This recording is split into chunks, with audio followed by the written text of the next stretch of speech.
to the October 22nd public hearing for the City of Tampa's Barrio Latino Commission. Welcome, everyone. I'm Rich Simmons, Chair of the Commission. If you're here to present a project, you will have limited time to make your presentation, so we just being thorough but concise. When coming to the microphone, you will need to identify yourself and your relationship to the project. The commissioners will not ask any questions during your presentation. Your project should be presented in the following order: site plan, elevations, architectural details, wall sections. Staff presents staff report. We will then ask for public comment. Please state and spell your name clearly. If you're here to speak for or against the project, your time will be limited to 3 minutes, so take some time now to summarize your comments. Following public comment, the commissioners will be asking questions in the same order as the presentation. Next, the applicant will have 5 minutes for rebuttal. The public hearing will then be closed. After the public hearing is closed, no further testimony can be given. The commissioners will then discuss the case and will make their decision based upon Chapter 27 of the City Code of Ordinances, the design guidelines, the Secretary of Interior standards, Historic Preservation Development Review Committee comments, and the testimony given today at this public hearing. The BLC can only act on items that are within our specific jurisdictional responsibility.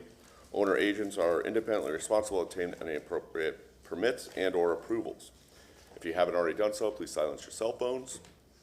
And we'll start with the introduction of the commissioners, starting on my left, please. Vivian Salaga, Preservation Architect. Richard Cahill, General Contractor. Susan Klaus-Smith, Architect. Hi, good morning. Chase Corley. Roberto Torres, business owner. Okay. And from staff today, we have Ron Vila, Alexis Guzman, Heather Bond, and Dana Crosby Collier from Legal. We have our minutes from the October 1st meeting in our packet. Has everyone had a chance to review? Can we have a motion? A motion to receive the minutes from the October 1st, 2024 hearing date into the records. Second.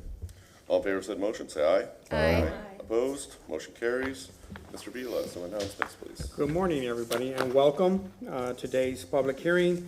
Welcome to the public, the applicants, and our commissioners. We have 4 agenda items this morning to move along. I want to share with you, it's in your packet as well, we have the BLC staff approvals for September 2024 that are in your packet. We also have our publication that we put in here once a month to share with you of current events that are happening, our bricks and mortar. This is online as well if the public wants to review this and get some knowledge moving forward with preservation. And then we also have this workshop that is coming forward that is open to the public, that is put on by the partnership group of Hillsborough County and the History Center as well. So it's on October 25th from 5 to 8, and it should be a good time to everybody interested in preservation. And then lastly,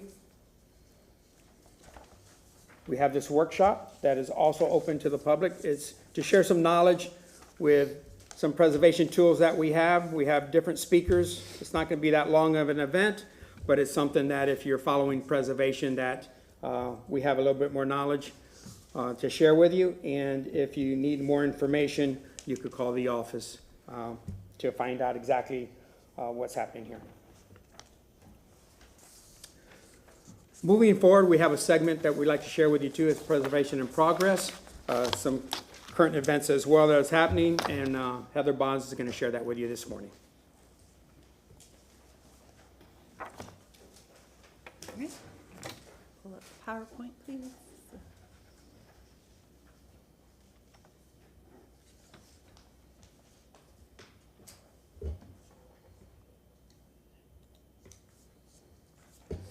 All right, good morning. Heather Bonds, Historic Preservation Specialist.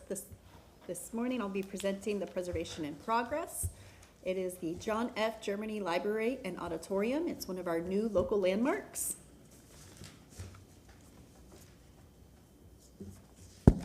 The library is located at 900 North Ashley Drive between West Taylor Street and West Cass Street facing North Ashley Drive, and the Hillsborough River is located directly to the west. The building opened in 1968 as a central library hub, which became needed in the growing city. Designed by architects McElvey and Genuine with mid-century modern concepts, In 1999, it was named for Judge John Germany, who helped spearhead the funding for the library. The HPC reviewed and recommended it for local landmark status on January 9th, and City Council accepted the recommendation and gave final approval on May 16th. The landmarking is based on 3 of the National Register of Historic Preservation criteria. Criteria A is its association with the broad patterns of our history. The library's plan was stemmed from the Riverfront Urban Renewal Project of the 1960s and was the first building built as part of that project. Criteria B, which is associations with historic people that are significant to our past. That is John F. Germany. He was a local judge and philanthropist. And criteria C, as it embodies distinctive characteristics of type, period, method of building construction. This building retains its mid-century modern characteristics, which includes the architect's contemporary attitude towards the mid-century modern design movement. It has broad lines and features, has geometric accents, the material use of concrete and Roman travertine, which was highly used in mid-century modern architecture, large window expanses, and the incorporation of landscape and exterior hardscape features. And it has that unique honeycomb feature on the top, which creates a brise soleil, which is very indicative of the mid-century modern movement. By meeting the criteria, it was eligible for landmark status and approved. And that concludes this month's Preservation in Progress.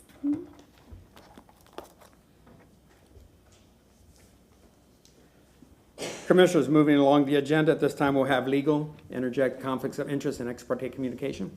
Good morning. Dana Crosby Collier from the City Attorney's Office. I would like to ask if any member has had an ex parte communication with any item on the agenda today? I've had none. Thank you. And does any member have a conflict of interest with any item on the agenda this morning? I do not. Thank you. So we have one continuation reflected on the agenda, and we're going to need a motion for that to continue it. And that is BLC-24-00000042 for the address of 1506 North 15th Street. Staff deemed that the application was incomplete and could not move forward. And in speaking with the agent, we have continued that to the November 19, 2024 public hearing. Move to continue case BLC 24-00000042 for the property located at 1506 North 15th Street to the Tuesday, November 19th, 2024 hearing date at 9 a.m. Second. All in favor of said motion, say aye. Aye. Opposed? Motion carries. And at this time, we'll move to the swear-in. Everybody that wishes to testify, including staff, please stand up and raise your right hand to be sworn in. Do you solemnly swear or affirm that the testimony you'll be providing today is the truth, the whole truth, and nothing but the truth? I do. Thank you, and we're ready for the first case. Ms. Bonds? Limited participation on that one.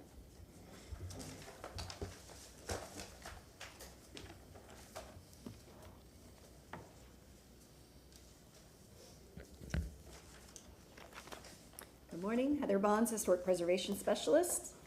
I'm presenting case BLC 24-00000141, 1023 East 17th Avenue.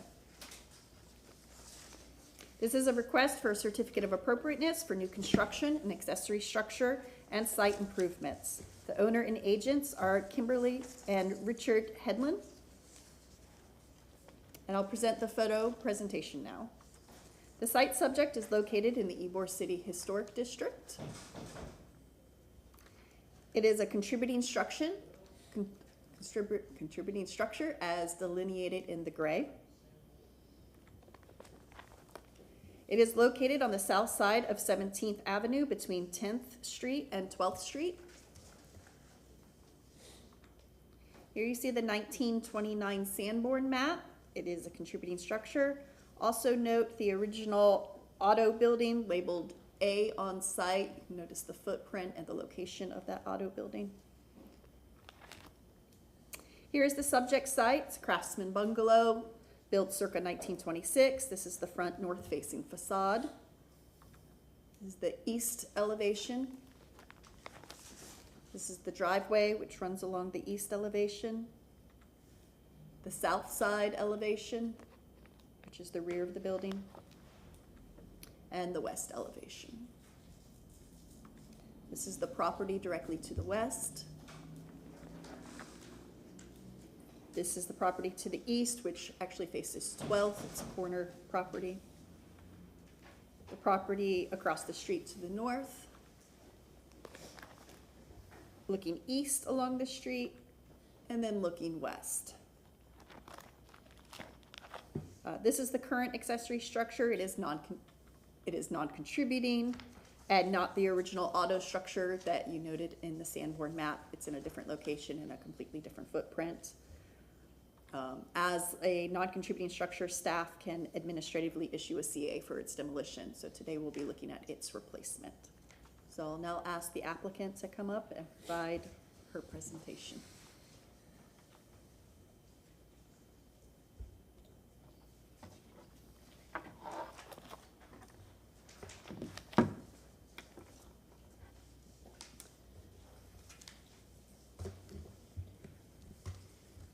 Good morning. Is that, can that be? There we go. Got it. All right, is that something you all can see now?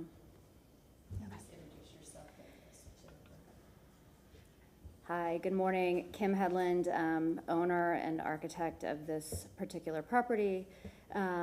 You'll see in this first slide that we have our site plan, our elevations, and some additional photographs of the original house. We renovated that about 6.5 years ago. You can see what it was originally, and you can see that accessory structure in the rear of the property that's there today.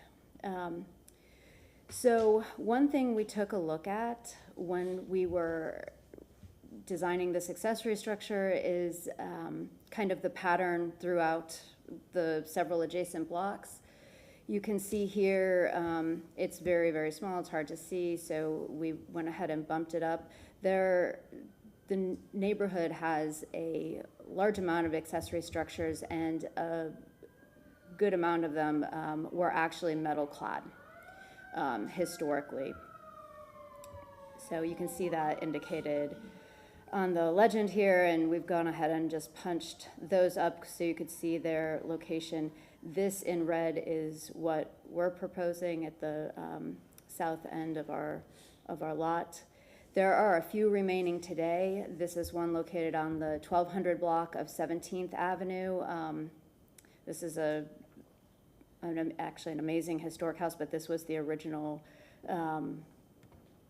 metal-clad garage structure. This is another one on 15th Avenue, located at the rear of the lot and accessible from the alley. Again, showing a shutter door system, again in metal clad. We used some of those material cues and went ahead and ran with it. So this proposal is a roughly 20 by 30 accessory structure with a trellis on the east side. Setbacks of 3 feet in the rear, 3 foot on the east side, and on the west, we've provided 5 foot in order to accommodate equipment, wall-mounted equipment on that west side.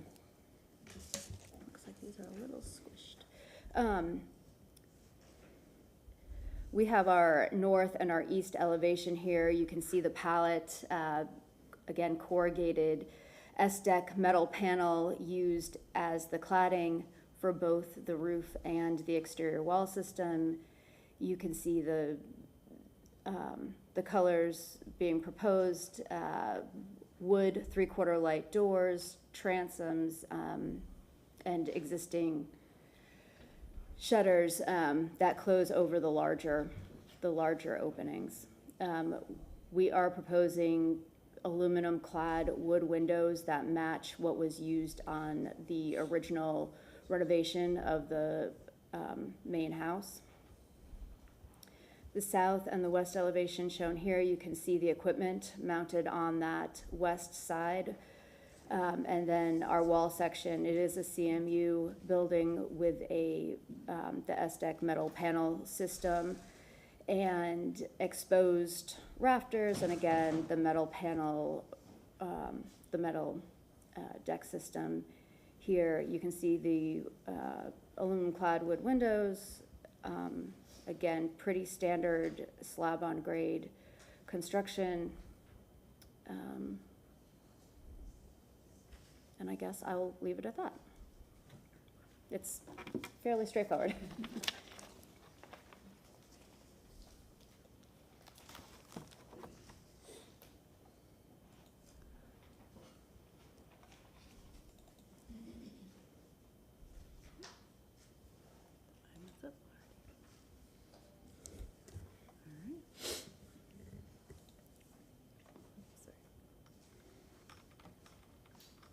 Okay, with that, I'll present the staff report now.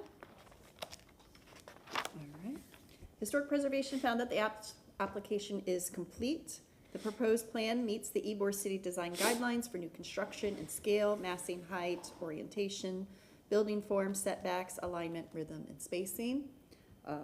As for the material, you can see that she presented that there is precedence for metal buildings. I found some additional ones that has also been approved for new construction, so there is precedence for this material in the district.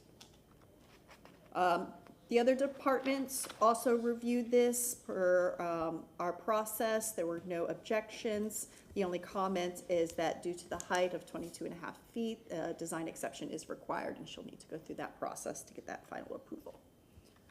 So with that, we'll take any questions you may have.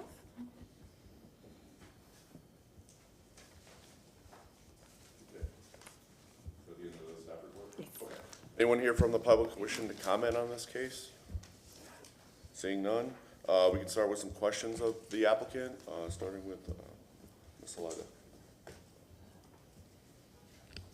I have no questions at this time. I have no questions at this time. Could you go over the wood trellis system and the details for that, please? Sure.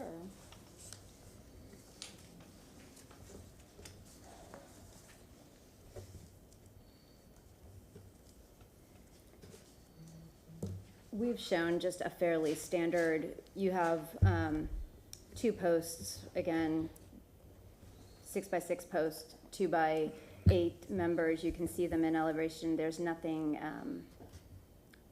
particularly. How are you intending on connecting all the pieces and parts? Is there a type of hardware that you're thinking of? Are they going to be concealed? To be honest, we are not sure. That we are working through, design structural requirements for that. So we are happy to work with staff to come up with appropriate connections.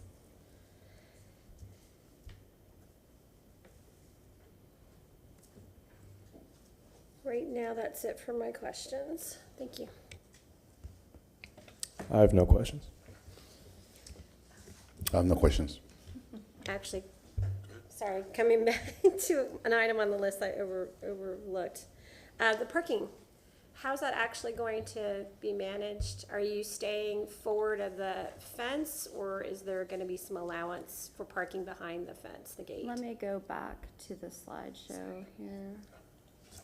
Our parking is proposed to be limited to in front of the gate. This is an accessory structure, not necessarily for automobiles. Okay, In the rear. thank you. So is that, is that gate right there existing? It is existing, it will be removed. So it'll be removed? Okay. And right now, that's the ribbon driveway is existing. Is there pavement in the back that's? There is pavement in the back, and part of the demolition page that you have as part of the initial application showed that it's a significant amount of concrete that's in the rear yard that's being removed. Right, and then you're just gonna pave or plant it, whatever? Yeah, it's pretty heavily planted, yeah. Yeah. Looks like there's a lot of concrete, a lot of plants. Yes. It keeps Richard busy, you want to talk about the shutters and how they operate? I didn't really see any detail. Are these like rolling panels? Are they hinged? They're rolling overhead? panels. We propose to have them clad in the same S-deck panel as the rest of the structure. The goal right now, and we are working through with a structural engineer, the goal right now is to have basically a 1x4 steel bar that runs the length that's necessary for the shutter to actually properly work, to have the fasteners to that be concealed or the roller be concealed, so it's just the panel sliding over that opening. Is there like a bottom track as well, or is it? That's what we're working through right now. We're hoping that won't be necessary, obviously, in front of the doors, that just something to catch it on the. Okay. Now your paneling is probably not that thick, you know, it's maybe an inch, right? But you're gonna have additional structure, so I expect that these would stick out maybe 2-4 inches just with having the structure and the rolling assembly, so they're gonna be proud. They're gonna be proud, yes. Probably, right now, probably about 2.5, 3 inches. Okay. Yeah. But it'll be probably like a steel structure behind it? They'll be hung, yeah. Okay. All right. And it'll be the shutters will be the same material as the wall panels? You're not changing materials there? Or Correct, we colors? are not changing materials or color. Okay. And all the shutters are gonna be rolling on both sides? You have two Yeah, there's sides, really, right? I'm not sure if you're seeing what's on the screen are. here, but there's really just the shutters at the door on the north and the east sides. Okay. And, let's see, the west side, okay, you're on the south, okay. And the windows on the back side, those are, everything's aluminum clad, wood clad aluminum? Aluminum clad wood windows. Aluminum clad wood windows, okay. And those are exposed, there's no shutters back there? There's no shutters back there. It's just on the large openings.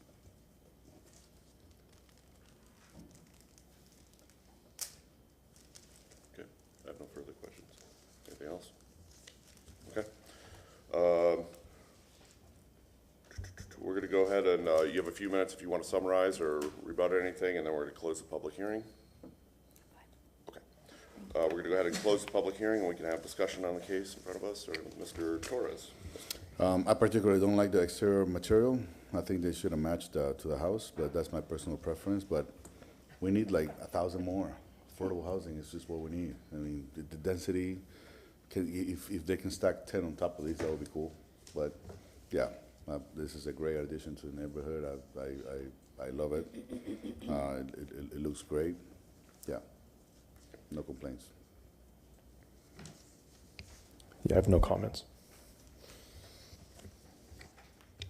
I have no issues with the materials, and I appreciate the historic references, both from staff and from the applicant. Thank you. As well, I appreciate the historic reference and have no other comment. Well, and the referral to the historic references, it allows to understand that the material is common to the historicism of the neighborhood, and that's an important aspect when you're introducing something different than the main structure. But I thought the presentation was well done. Thank you. Yeah, I think that for an accessory structure, I think the project's really nice. I mean, it's well proportioned. I mean, everything balances out with the openings and the windows. I think this allows them some, you know, the storage is kind of in there, but a secondary type of function, which, you know, they have the additional height. The material is certainly accepted within the district, you know, both as a primary structure in some locations and certainly as an accessory structure. But I think it's a nice little design. It's well thought out, and I have confidence in the applicant based on their track record to work out the rest of these details with staff, and I think there's an excellent working relationship there, so I have no issues to move this forward.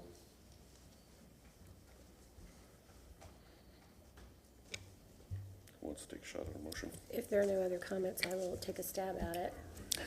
I think there are a couple of things that need to be stated within the motion with conditions, so I'm going to go that route. Move to grant a certificate of appropriateness for the drawings and documents presented at this hearing in BLC 24-00000141 for the property located at 10, of course, 1023 East 17th Avenue in the Ybor City Historic District. Because based upon the finding of, looking at with the following conditions: one, that the DE1 exception for the height be applied for and approved, that details on the metal-clad shutter system be developed and reviewed and approved by staff, that details for the connections of the wood trellis system be worked out, reviewed, and approved by staff, and that a comprehensive landscape hardscape plan be included with the drawings to be reviewed and approved by staff. Because based upon the finding of fact, the project is consistent with the Ybor City Design Guidelines and the City of Tampa for the following reasons: that its overall height and width, scale, alignment, and similarity of details and forms and building materials is consistent with the, I don't really need to say that last end piece, but those are the reasons why. Second. Okay. We have a second, we have a motion in front of us. There's been a number of conditions, Ms. Headland. There's been a number of conditions placed on this application. Is the applicant okay with these conditions placed upon this? Yes. They've acknowledged yes. All in favor of said motion, say aye. Aye. Opposed? Motion carries. Good morning, Commissioner Ron Veal, I'm staff with Historic Preservation. The next applicant is running late. I would ask that you have a motion on the floor to amend the agenda to put BLC-24-00000180 to the end of the agenda to get him time to come here and prepared. So our next agenda item will be BLC 24-00000190. If we could get a motion to amend the agenda, please. Motion to amend the agenda to move BLC-24-00000180 to the end of the cases. And then so that we can move to review BLC-24-00000190 now. Second the motion? All in favor of said motion, say aye. Aye. Opposed? Motion carries. We'll move on to BLC 24-190. Thank you. There are some applicants that are coming forward now that have not been sworn in. I think everybody is here now, so if we could do a subsequent swearing, please.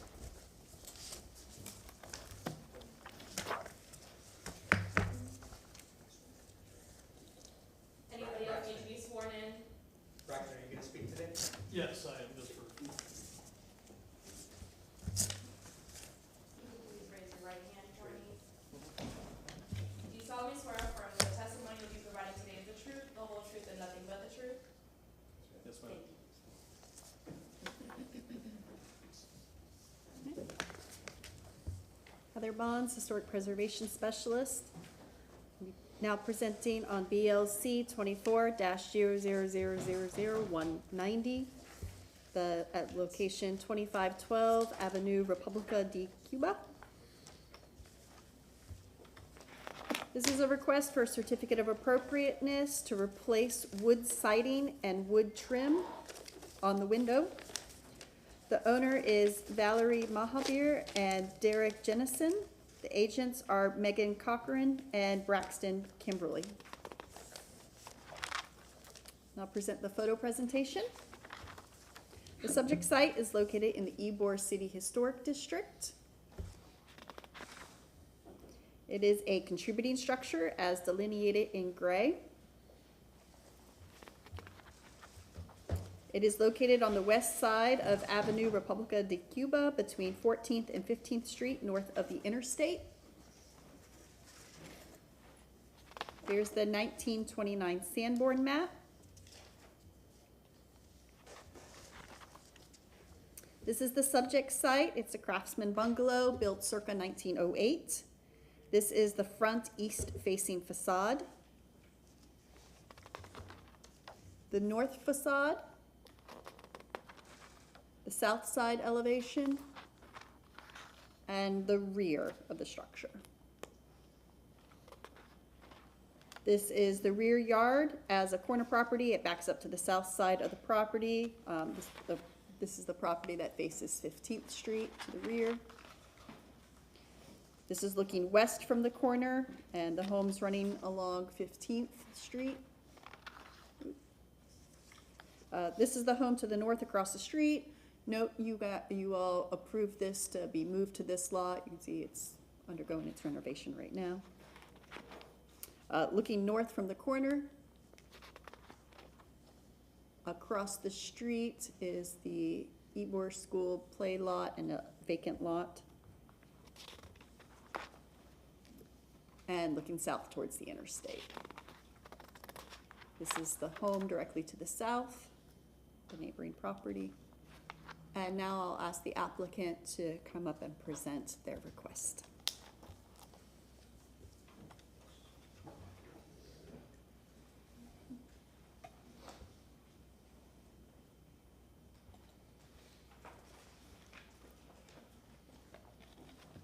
Morning. I don't have a, fancy presentation prepared or anything like that. My name's Braxton. I work for Ridgetop Exteriors. I did the estimate on their home for some windows, roof, and siding project. Originally, the homeowners here, they wanted to do hardy siding on the house. We were told that we couldn't do that. So we made the necessary changes to do the tongue and groove wood novelty siding that is on the house currently. What we're asking here is pretty simple. We're trying to take all the rotten siding off the house, and I do have some pictures that I've took if you'd like to see it. You'll see, wood rot, termite damage, all kinds of things. We're just simply asking that we put some new siding on this house.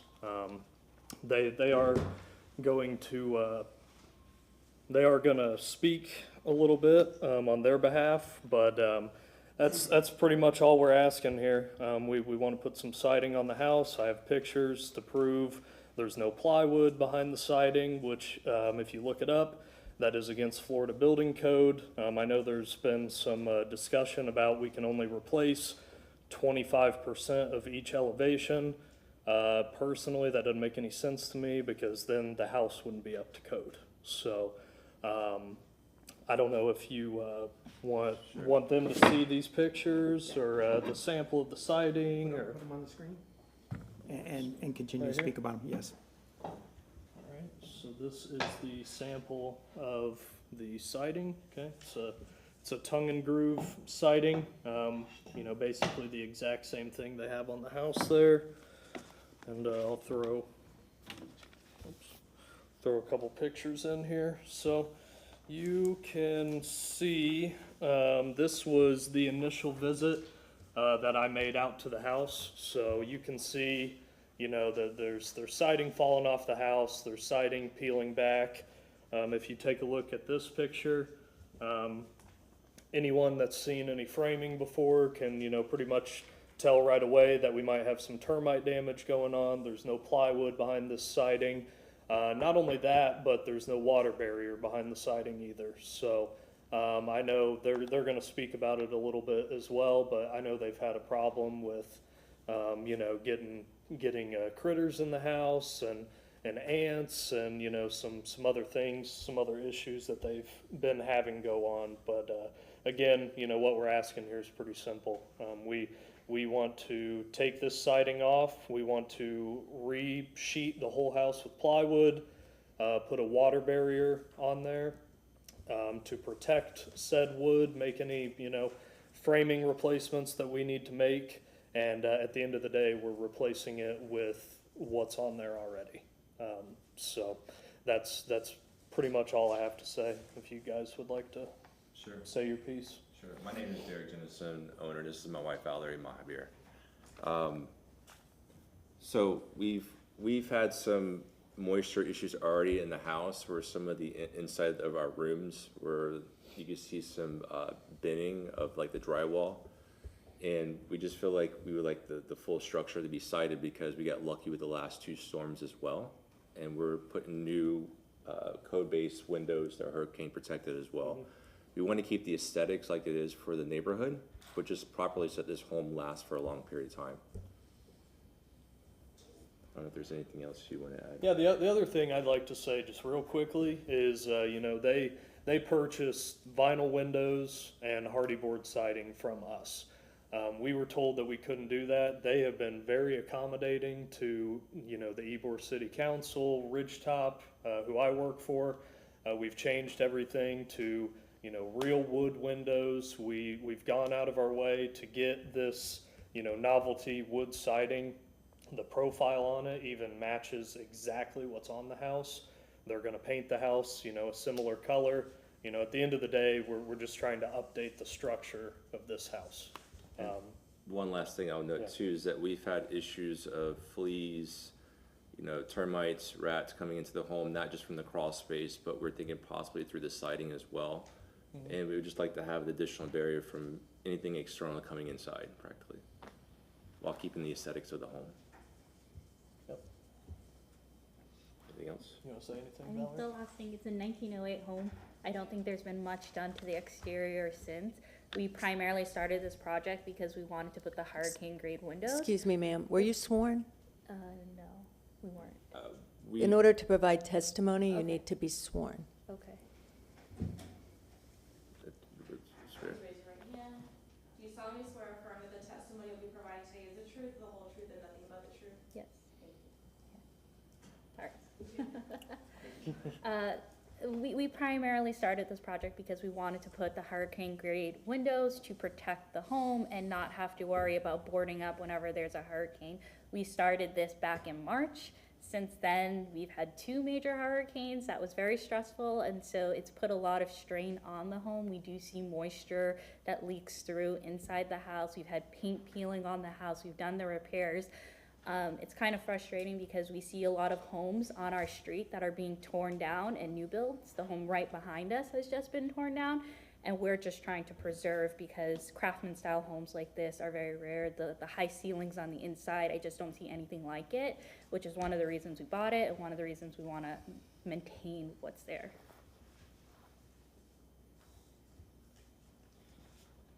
Okay, does that conclude your presentation?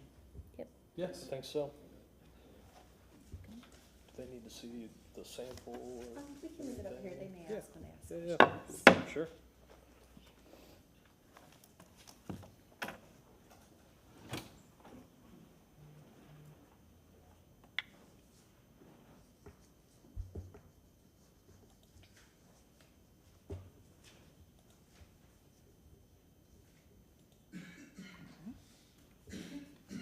Now present the staff report. And, Heather, when you get a chance, could you pass that sample up here? We'd like to see that. Yes, I will.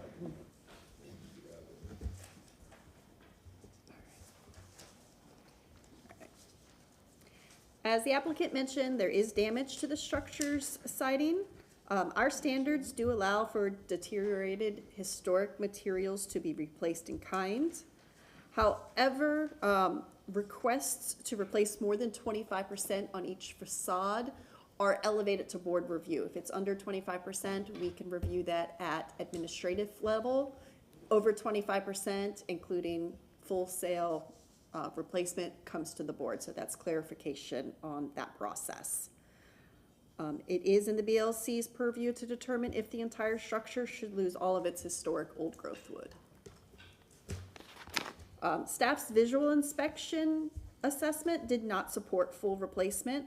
Staff's opinion is that there is enough historic wood to be preserved and that the applicant should only replace the wood that is deteriorated on site. These are just examples to show that there is wood in place that could be preserved. The wood appears in good condition in the gable areas.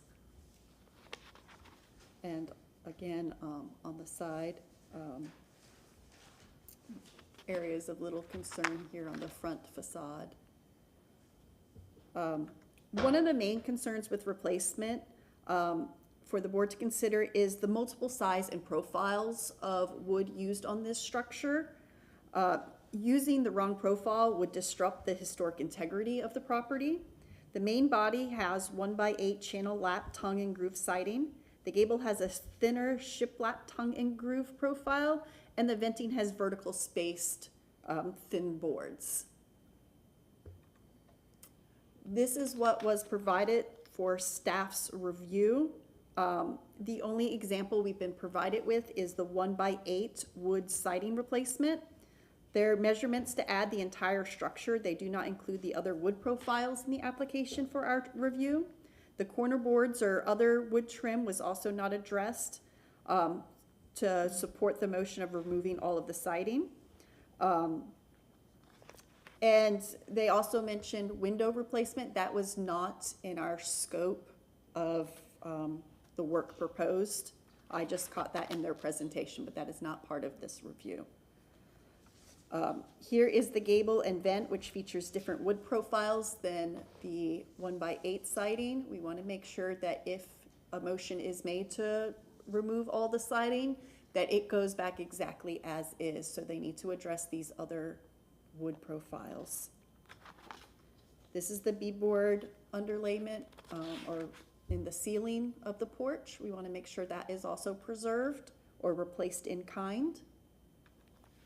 I do want to note in 2011, just ironically that I put this in, the windows were replaced in 2011. And some of the siding was replaced around the wood when that was installed. And another consideration for the board, because roof continuously gets replaced for maintenance reasons, they've had the windows replaced, some trim has been replaced. By removing the rest of the wood siding, there would be no historic material left on the exterior fabric. So that is something for the board to consider. And also consider the corner boards to make sure that if a motion is made to remove the siding, that the corner boards and all other window trims go back as is. Historic Preservation found that their application was complete, though we didn't get all the information that we were seeking. Staff found that the photo evidence uploaded into Acela did not provide enough evidence for us to support full sail removal. We also reviewed the Secretary of the Interior's standards for rehabilitation. Per those standards, it is recommended that patching, splicing, consolidating, and reinforcing wood is used as a conservation method and only removing what is necessary. And it is not recommended that removing wood that could be stabilized, repaired, or conserved be removed. So if they can pull it off, preserve it, and put it back on, that is the ideal typical method. All right. The other departments, again, reviewed this. There were no comments or objections from other departments. And that concludes my presentation. Thank you, Ms. Bonds. Anyone here from the public wishing to comment on this case? Seeing none. We'll start with some questions of the applicant. Ms. Salaga?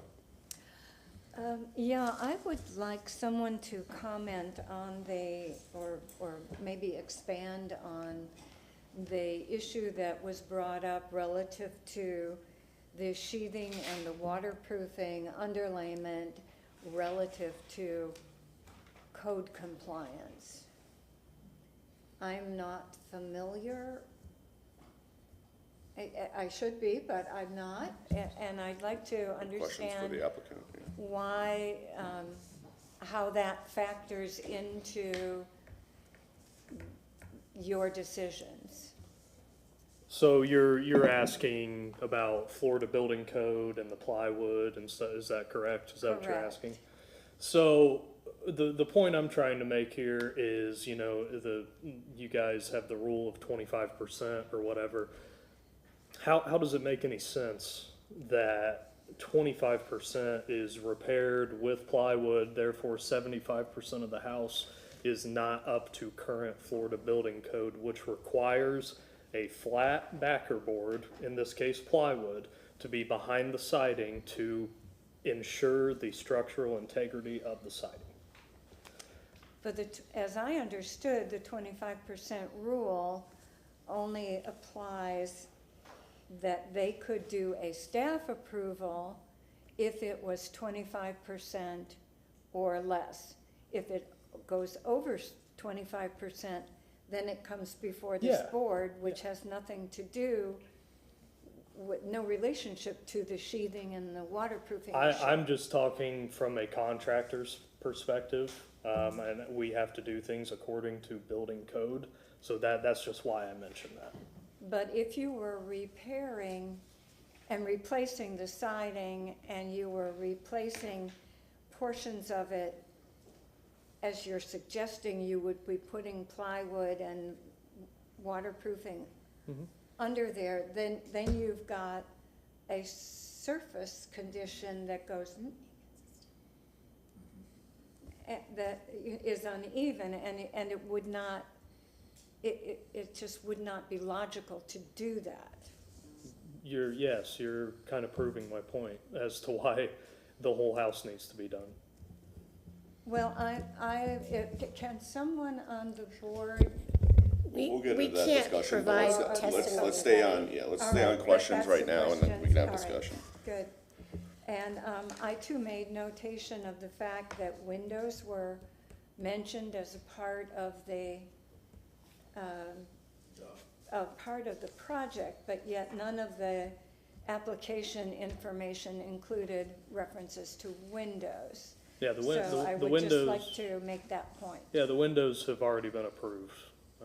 We're here just for the siding. Is that an accurate statement for historic preservation staff? I have not seen a window application. According to what I've been told from my permitting team, that the windows have been approved. They're wood windows, impact windows. Okay, well, I think. That's what I've been told. I think the big issue here is this is a contributing structure in the historic district. So Sure. the rules are a little bit different for what is okay, what is not okay, just, and, you could have maybe submitted that to permit for, down at construction services, but it still has to go through this first, so.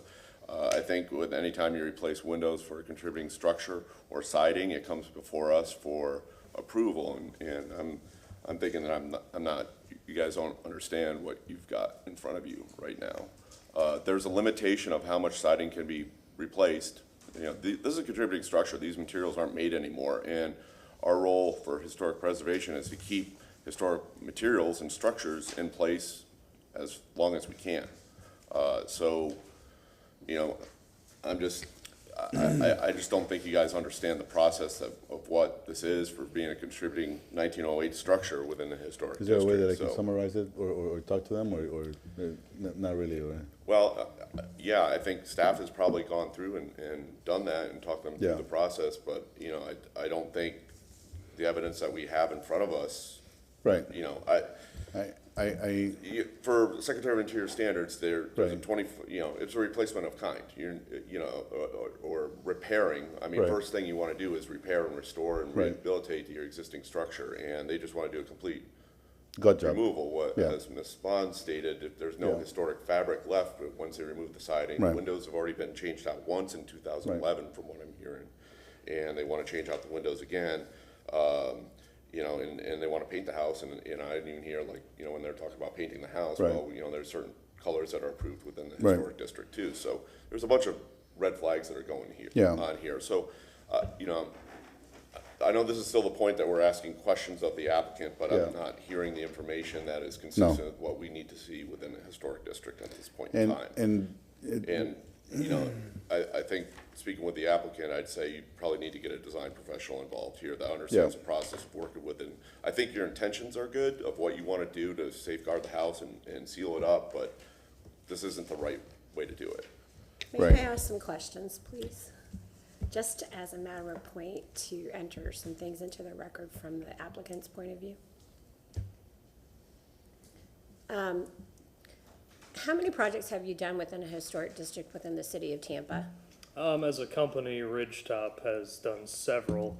This is my personal first in this historic district. And do you have a design professional on your team that is assisting you with moving through the process Yeah. in this historic district? That's the person that's helping me is Megan Cochran. She was listed earlier. She's out of the state currently, but What type of professional is she? she's an admin staff for us that does all of our permitting and things like that. That's And what is her professional background? Does she have a degree in? her professional background? Yeah. I believe she has a degree of some kind. I don't know. Okay. And yourself, what is your professional certification? I'm just a project manager, estimator. I've been doing this for a little while. I don't have a college degree or anything like that, but OSHA certified, heavy equipment certified, lift certified. Contractor, subcontractor? Ridgetop Licensing? is a general contractor, but I'm an employee of Ridgetop. Ridgetop's been around for about 30 years. Do you have field experience? Oh yeah, absolutely. And that is? Windows, siding, framing, a little bit of roofing, pretty much, everything exterior. Okay, and then in terms of this specific property, can you please list again everything that you and the owners have discussed in terms of restoring, renovating, replacing for the property at this time? Just all the projects that are to be done. All the things that you said that the owner would like to do or is currently buying materials for. So the roof, which is already done, the roof has been done. Was that permitted through the city? Mm-hmm. Yeah, and I do have copies of the window approval and the application receipts if you'd like to see. And you've that already as well. purchased the windows, you said? And those were vinyl clad? Yeah, no. They're wood. They're 100% wood windows. That's what was approved by. Okay. And then the other was the siding? Mm-hmm. And then anything else? No, just three phases. No trim, no window trim, no Yeah, door trim? the window trim, will be replaced. I know you talked about the corner boards too. Corner boards would be replaced. We're gonna do everything in our power to, restore this house almost identically the way it is, So just with new does that material. include the smaller format horizontal siding at the gable ends as well as the vertical format siding? Originally, I know we've had some discussions about, making it just all, uniform, all one siding, but if that needs to be done, those gable ends that you're talking about, I don't think that would be a problem. And then was the intent to address the beadboard soffits in the porch areas?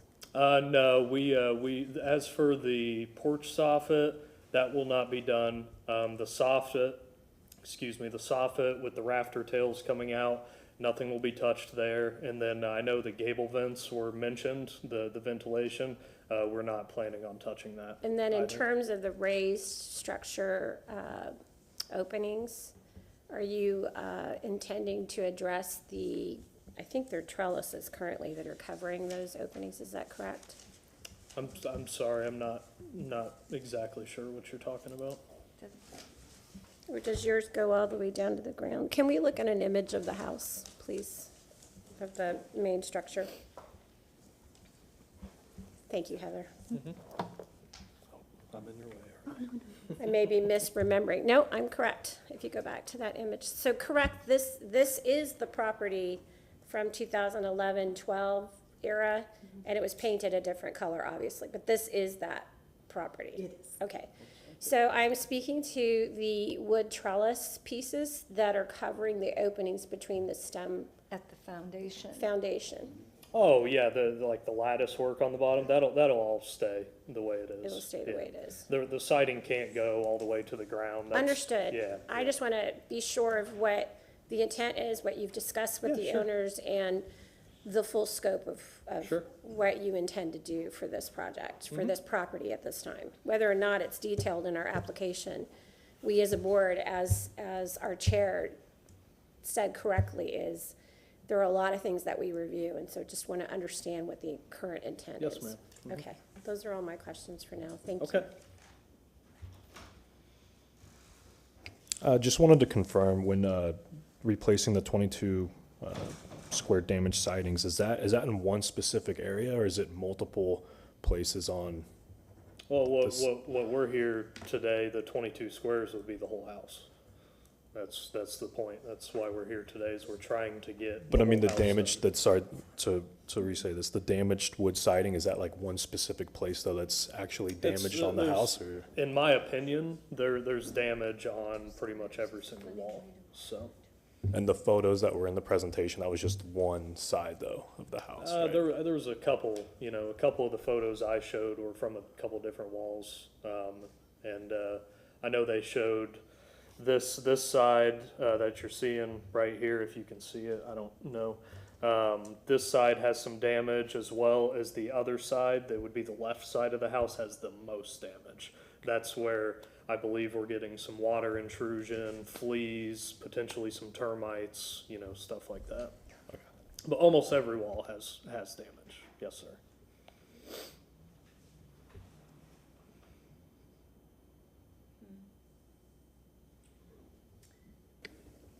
It's not a question, but more like a comment. I don't know if that's appropriate or not, or. Yeah, no, I'm confused. So the 22, is that 22 square feet, or is that 22?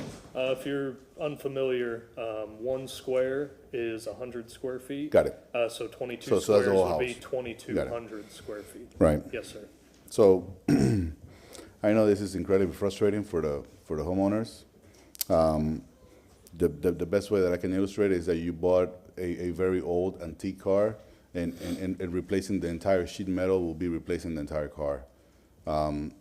There's a lot of professionals, architects that can guide you through this process, and staff is your best Sherpa to trying to guide you through the entire process. But Ron is, I can speak from experience because I own a house in Seminole Heights that is in the historic district, and when I bought it 6 years ago, I don't think any real estate professional can prepare you enough for what it is to trying to replace a nail on a historic district home.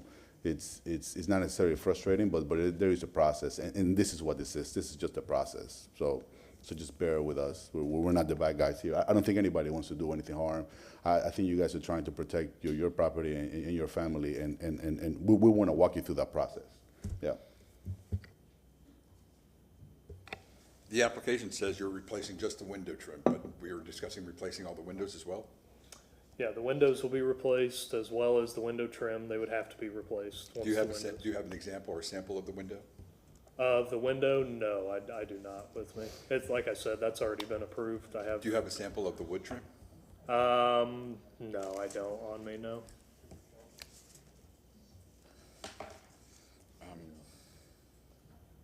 That's all I have, thank you. Mm-hmm.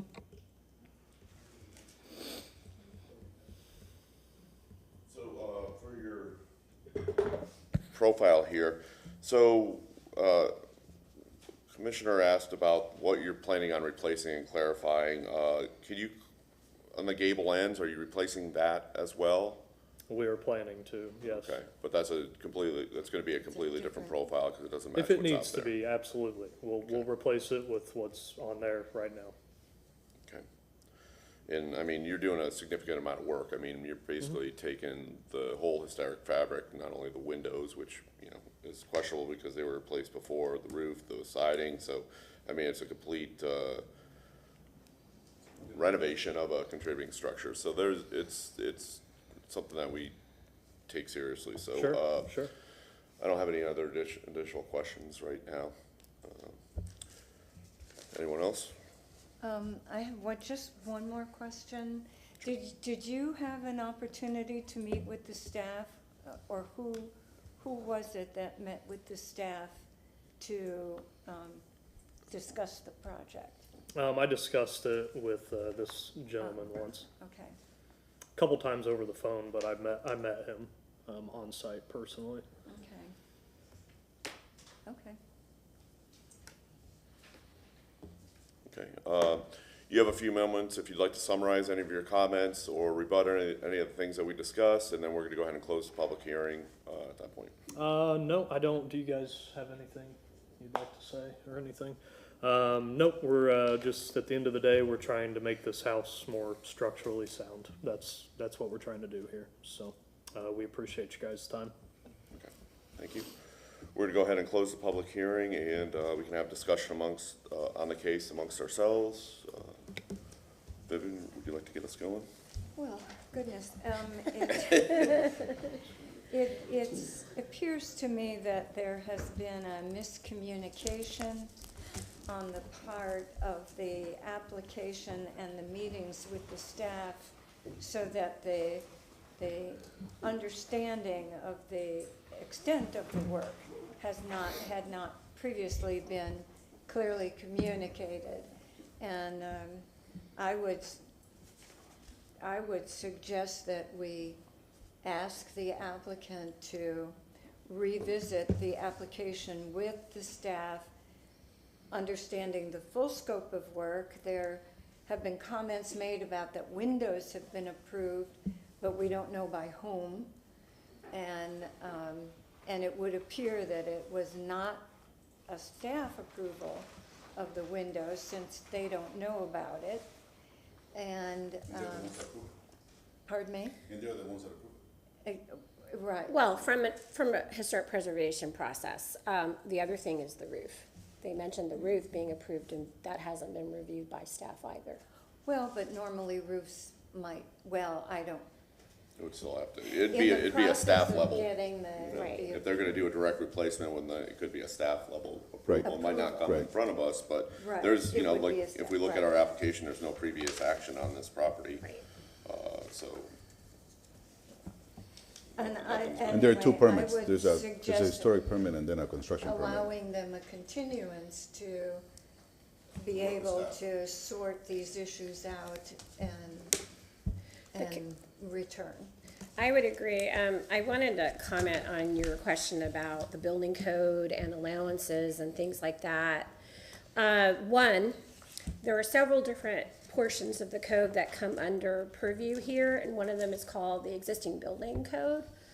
And if you're not familiar enough with that, you probably should reread it and understand what Alt 1, Alt 2, Alt 3 entails. If you're doing in-kind replacement of materials, you come under certain portions of the code that do not require you to do all of the things that were stated earlier. As an architect, I would want you to improve it, you know, from an owner's aspect, to make it as watertight, as weather resistant as possible.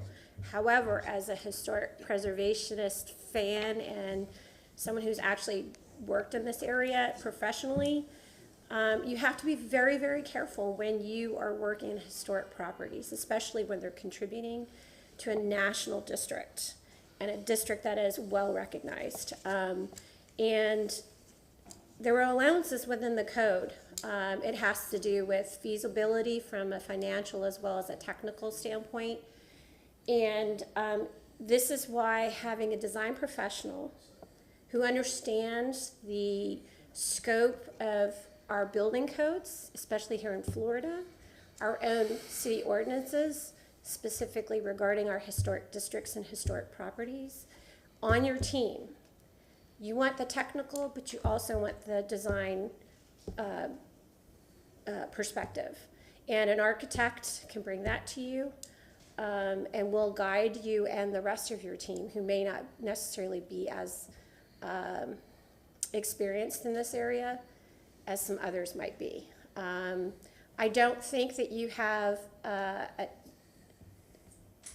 teammates that aren't intending to do the right thing for you. They just may not be as familiar with the property, the type of property that you have decided to purchase and love. And we do appreciate, as a board, I know this, I know these people, I know what they're about. We appreciate the fact that you decided to purchase a historic property. And I do agree with the analogy, it's like an antique car.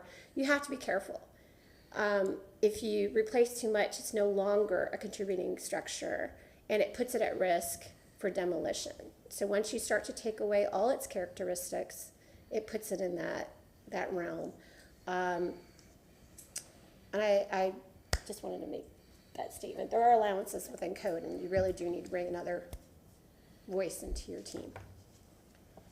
Considering the trim, and the trim, or not the trim, the siding, and the siding that can be preserved, and there's siding that can't be, could all of the trim be removed, all of the siding be removed from the house, the plywood, waterproofing installed, and the preserved wood put back in place, and new wood put in place, and still meet preservation requirements? There are means to do so. And again, so there's an entire, once you start running down this track, then you actually do need to produce some drawings. And that's why bringing the design professional in also is necessary. Because this is no longer a photo essay. This is now details. I need to understand how you're putting it back together. We need to understand how you're waterproofing it. All those things, and then how are you reincorporating the historic elements? Because I agree that there's enough materials here that you could remove them, conserve them, refinish them, get them ready to put back on, do all that weatherproofing you want to do, tie in your doors and your windows better, because I will bet you that even if they're anchored into your frame, the rest of your house is not anchored properly. And when it comes to wind mitigation, and when you're working with a structural engineer, you'll understand this. You actually have to do the entire assembly. So that gives you the ability to start tying in your entire building, and provides you more of that wind resistance that you're concerned about. I get it. I have a 1938 home that has none of that. But you're absolutely right. I think you could conserve what is good, and that means you have to make a concerted effort to actually understand each elevation, how much material can be saved, conserved, and replaced on the. So the drawings you would produce then, once the siding is removed, would include the strapping, the Simpson strapping that ties the roof system to the walls to the foundation, correct? If you get into a full-scale replacement and you do all the sheathing and stuff, then you get into that portion of the code of the existing building. It's a different alteration level because of the amount of material you've replaced or removed. And that gets you in a different portion of the code and requirements, and even the city has different requirements that come under that as well. So the more you do, the more complex it gets, the more people you actually need on your team. Thanks. You're welcome. It's a process. Yes. That's all it is, process. And I think, for the applicant, when you look at this, I think their intent is good and they want to do the right thing, but they're not doing it the right way. If, there's certain things that you could do with, like your siding, maybe some of your best siding's on the back, and really, like, you can move that up to the front and preserve it, and there's a hierarchy of how you could go ahead and do this, but once you start taking stuff off, you have to put it back, and how you put it back needs to be in a historically sensitive manner. It doesn't necessarily need to be the same, but it has to mimic what was here. Like, if you're adding wall thickness, all your details are gonna change with your window framing, your corner details, and all your trim details, and we haven't heard anything about the trim. We've heard some, windows and roof, and I just think, the application isn't very well defined of what we're doing here, and the applicant would be best served to get a design professional involved to help define what this process is and how to go through this. You have a lovely home, and I think the intent is right for what you want to do here. Just have to go about it right, being a contributing structure here in the district. Have to approach it correctly. Yeah. So can we ask whether or not they're open to continuance or make a motion? I've spoken with the agent, and if you are leaning towards continuance, they prefer December. December. Okay, so they can all get this defined by December. Okay. I would like to make a motion then. Move to grant a continuance in case BLC 24-0000190 for the property located at 2512 Avenue Republica de Cuba to December 17, 2024, public hearing at 9 a.m. Second.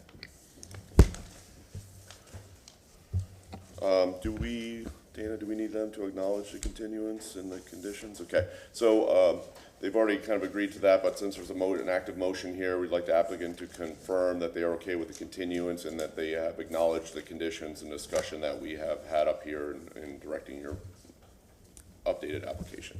They have acknowledged yes. All in favor of said motion, say aye. Aye. Opposed? Motion carries. Continued to December 17th.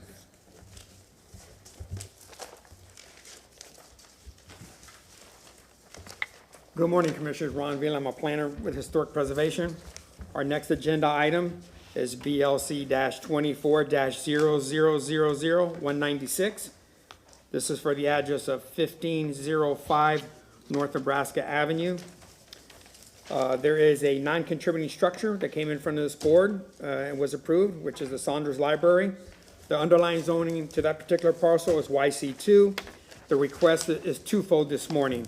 They're coming forward for a variance for a front yard fence height increase from 4 foot to 6 foot, and that is section, chapter 27, 290.1. And then if that gets approved, they will move forward into the certificate of appropriateness for the fence itself.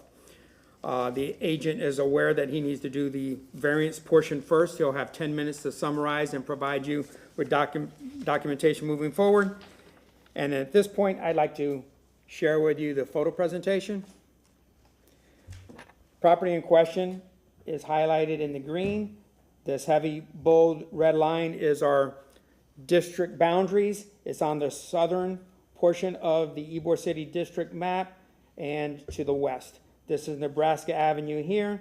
It's in between 3rd Avenue and Estelle. This is our vicinity map. Property in question is over here in the corner, highlighted in green. Once again, this is Nebraska that runs north and south. As the project came forward, we reviewed this with other agencies within the city. Estelle was deemed this is the front. The library faces Nebraska, which is the ceremony entrance, but they're asking for the reduction, or excuse me, the height increase of the fence along Estelle from 4 foot to 6 foot in height. At this time, I'm going to walk you around the property. I'm going to start here at the curb cut on Nebraska. I'm going to walk you down the southern property line. Then I'm going to go to the property line that abuts George Washington School and the library, then down Estelle, and then down Nebraska. So you get an understanding of what's out there now. This is the curb cut coming into the parking area. There are some pilasters that flank this entrance with a smaller gate, a retractable gate that's there. This is some of the brickwork and the ironwork that's there now. Going down the southern boundary, there's fencing that's there. The fencing that they're proposing is consistent with the fencing that's there now. This is on the abutting property line on the southern portion. To get your boundaries again, we walk this here. Now we're going to walk in between the eastern boundary of the school and the library. You have the 6 foot high fence in that area with some vegetation. Just continue to the fence in the background. And that ran all through here. At this time, we're here. We're going to walk down Estelle, which is the front, the zoning front for this parcel. This is the school in the background. On that Estelle side, you have the fencing. There is a depression there. There is a dry pond that acts as a water retention. Just to let you know, we're still on the front of what zoning stated. We're on Estelle still, looking down the street. Now you see the portion of the 6 foot high fence that terminates here. This is the library, and this is Nebraska here. This is Estelle. Just looking at what's in place. George Washington School, portion of 6 foot high fence, and the library. Coming to the corner. Ron, it's Booker T. Washington, sorry. Okay, thank you. Coming to the corner of Estelle and Nebraska.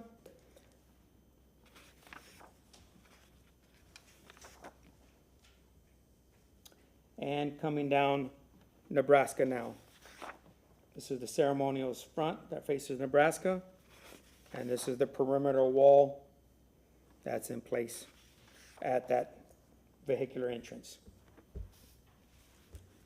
I did want to share with you one additional information here, that this is Nebraska from our northern boundary to our southern boundary. Every parcel within This block that I drew here is YC5. YC5 allows for fencing to be up to 8 foot to encompass the whole site. This is the library. This is YC2. YC2 has a front yard fence of 4 foot in height that is limited by zoning. Everywhere else, it could go up to 6 foot in height. So the variance request, you're just looking at the Estelle portion to see if it could go from 4 foot to 6 foot. Everywhere else, the 6 foot is allowed, and you're gonna look at the placement of the fencing at that time. Thank you. At this time, we'll have the agent address the board.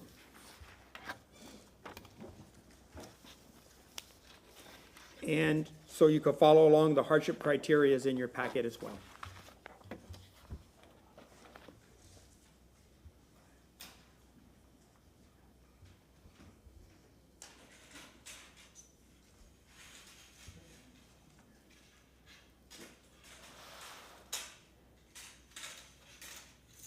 Good morning, Commissioners. Thank you for having me here.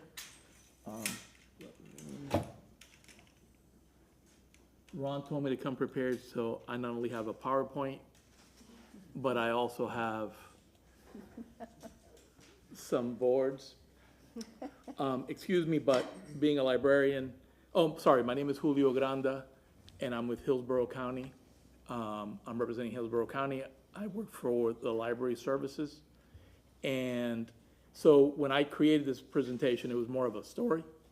I just heard this morning that you wanted the actual site plans and elevations, and that is what Danny will have here for you.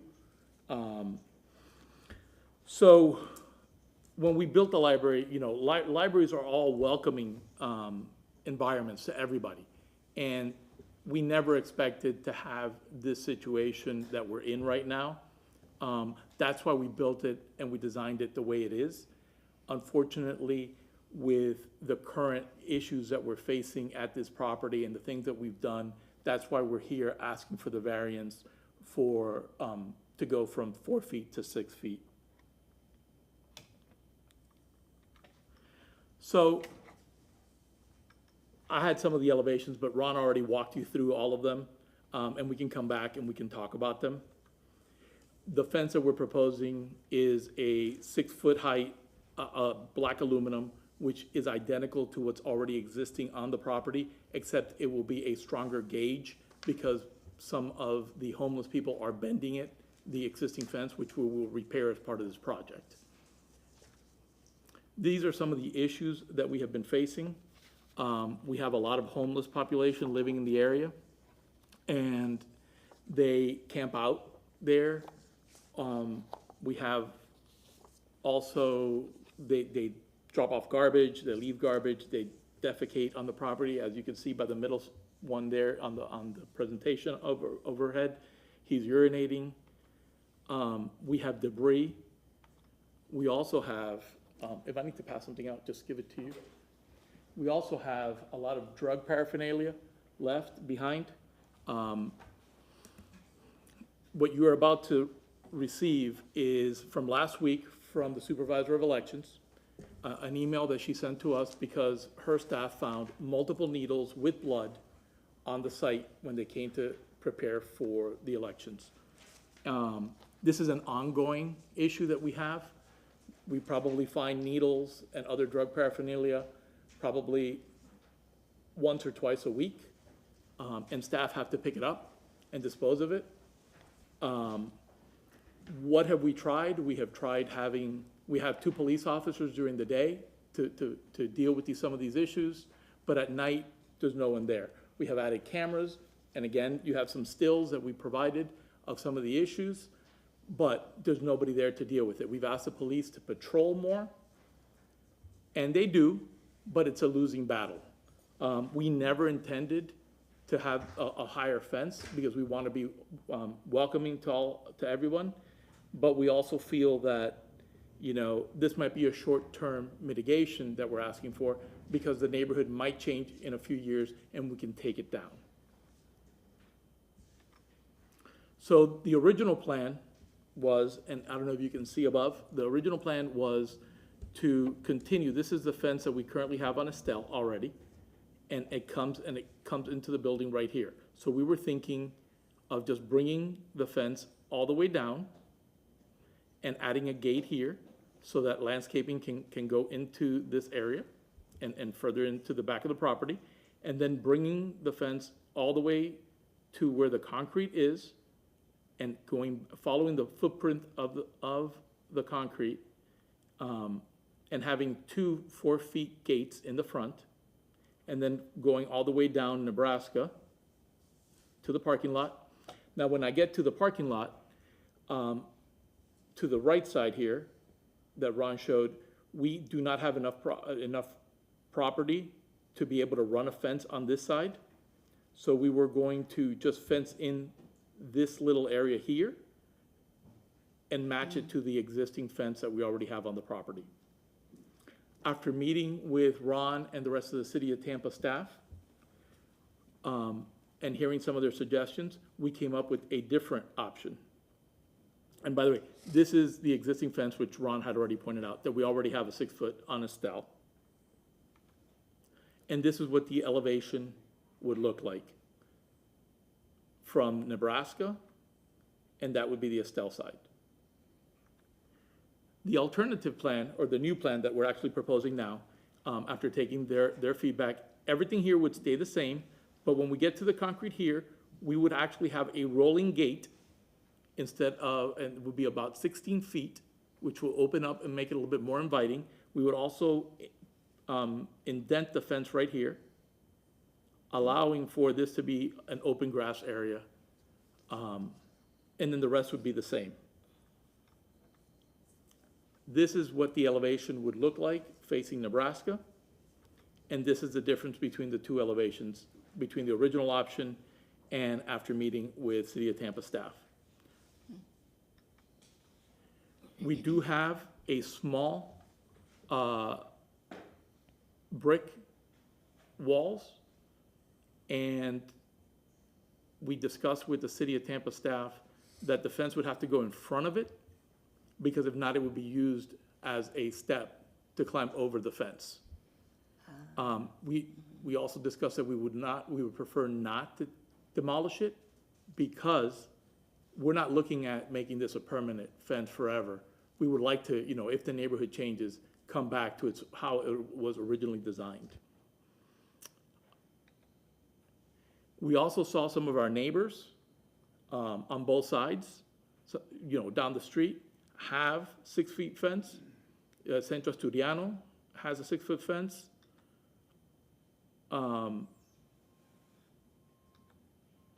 Urban Lux has a 6-foot fence in their front, and so does a neighbor across the street.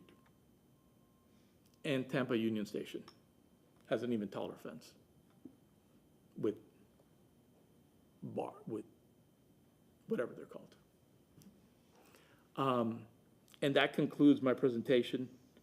Oh, sorry, I forgot one part. One of the things, aside from all the issues that we're facing with the homeless, we're also very concerned with the new Florida statute, 125.0231, public camping and public sleeping, which we do not want the county to be have a lawsuit because we have people camping out and we're not doing anything about it. Thank you. Commissioner Ron Vila, staff with Historic Preservation. I'd like for the board to focus on the variance portion at this time. He does have his hardship criteria here. If he's done an adequate job providing you with the information, or if you want him to read it into the record, he can. Focus, please, on the request for the variance for the height to increase from 4 foot to 6 foot on Estelle first. If that moves forward, then you could look at the placement of the fence totally. But I think he did a very thorough and complete presentation for you to ask questions about the variance and then move forward. Okay, is anyone here from the public wishing to comment on this case? And, as Ron said, let's stay with the variance right now for questions, and we can start with some questions of the applicant, Mr. Torres. Do we have to make a motion to receive? At the end, we will. They don't have any questions at this time. I have no questions at this time. I have no questions at this time. Could I see an image of what's existing now on the section we're discussing? On the section of where? The section along On Estelle? Estelle, On Estelle? north elevation.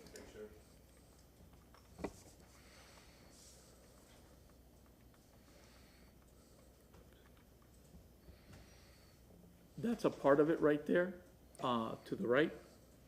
And I might have another picture, let me. So the highlighted area is already a 6-foot high fence. And Correct. it kind of loops back around, then there's the next section, the green line is where you're proposing a new, there's no fence there right now, or No there's? fence, no fence. No fence.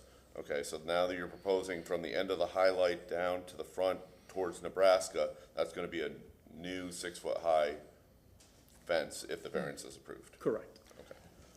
And there are no short brick columns at this location? They're- Not they're on right Estelle, here. no, correct. Right, Okay, thank you. they're only in the parking area. The other front. No questions. I don't have any questions. I think, thank you for clarifying the extent of the fencing. Okay, we're gonna go ahead and close the public hearing at this point in time, have discussion amongst ourselves on the variance only, to change the front yard fence, from 4 feet to 6 feet. I'll start discussion if you guys don't want. I think the hardship, is met here, the 6 criteria that's been evidenced here, that this is an issue that they're facing. I mean, not only you, but, certainly within the district, as well. I think the applicant has done they've taken multiple approaches to try to remedy this problem already. The only thing that maybe you could have done is maybe shut off the Wi-Fi at night. That seems to discourage people from coming around. I think the homeless, in our experience with multiple boards and stuff, the homeless, and it's a bigger issue, but they follow anywhere that they can plug in charger devices and get free Wi-Fi. So, that's kind of, their the way they operate. So, which is difficult for you being a library, because it's one of the things that you guys pride yourself in and do provide for the county. But I do think the applicant has taken reasonable measures to solve this problem on their own, and I think the fence is probably the next way to go. There's a precedent that the zoning, that this is YC2, but everywhere else along Nebraska is YC5, which allows a 6-foot high fence. So I think this is kind of a no-brainer exception to allow for the height of that fence. I guess even though the question is amongst ourselves, I remember maybe 3 years ago, we saw a case where they went from an 8-foot to an 11-foot. So maybe it's a 6-foot high enough to deter this, or do we need to look at 8-foot or 10-foot? Because that's not what's asked of us right correct, now, but I correct. remember the case. Yeah. And they built that fence, and it was a retroactive permit. Right. Get that cleared up. So But it was a homeless thing too. Is in my mind is this idea of measure twice, cut once, because they can come, we can approve this today. Let's say hypothetically it goes, and then 6 months later they come back and say 6 foot was enough, it's 8 foot. But again, we need to go for what we see here. We also want to be sensitive to our less fortunate neighbors and friends, and we don't want to criminalize homelessness. So it's a very delicate subject in my mind. Yeah, and I think the applicant has made it aware that, the libraries are supposed to be open and inviting, and I mean, you put a higher fence around it, and it goes against It's less the mission. inviting, yeah. So I think it's a reasonable expectation, and we can have some more discussion or motion. We're discussing right now. I have no points to make. Okay, we can entertain a motion on the Oh. variance. I'll do it.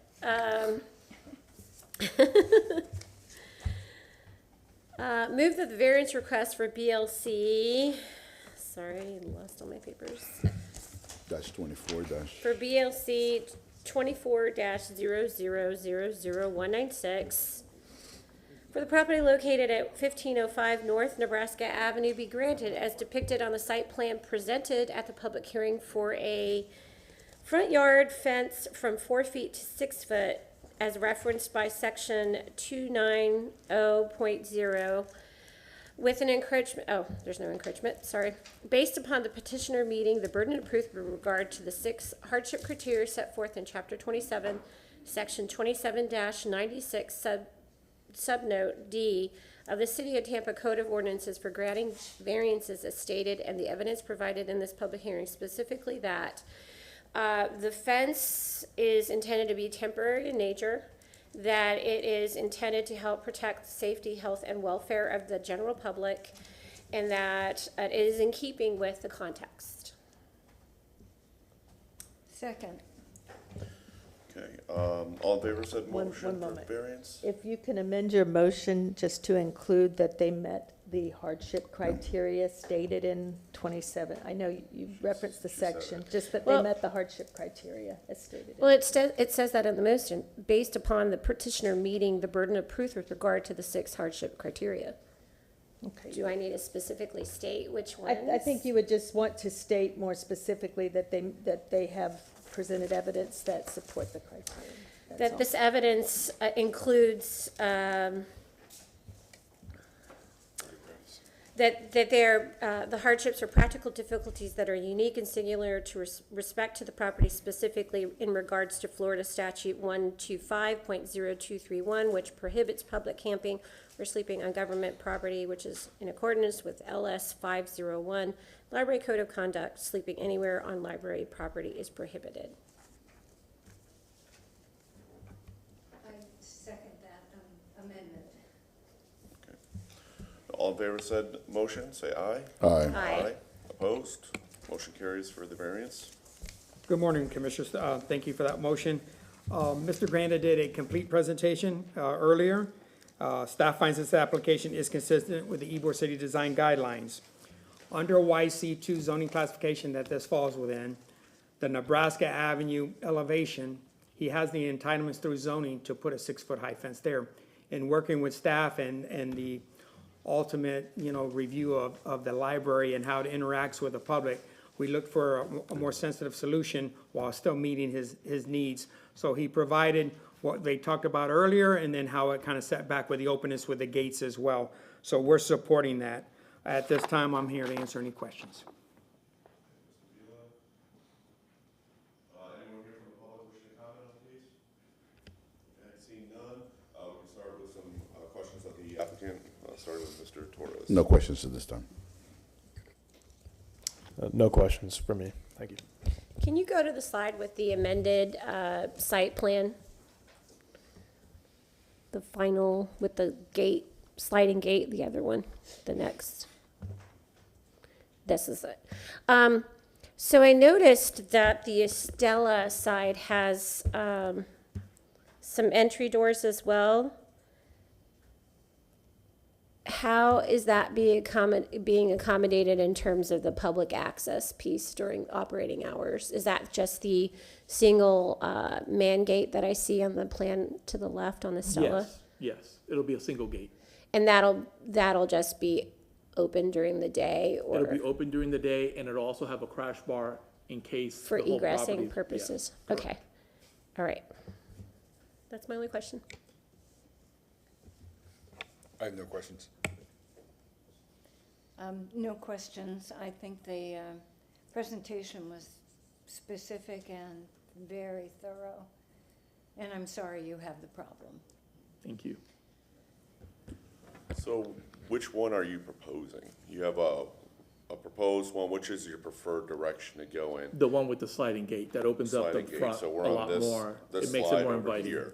So when I look at it, I'm trying to align, the main entry is your glass atrium fence there, right?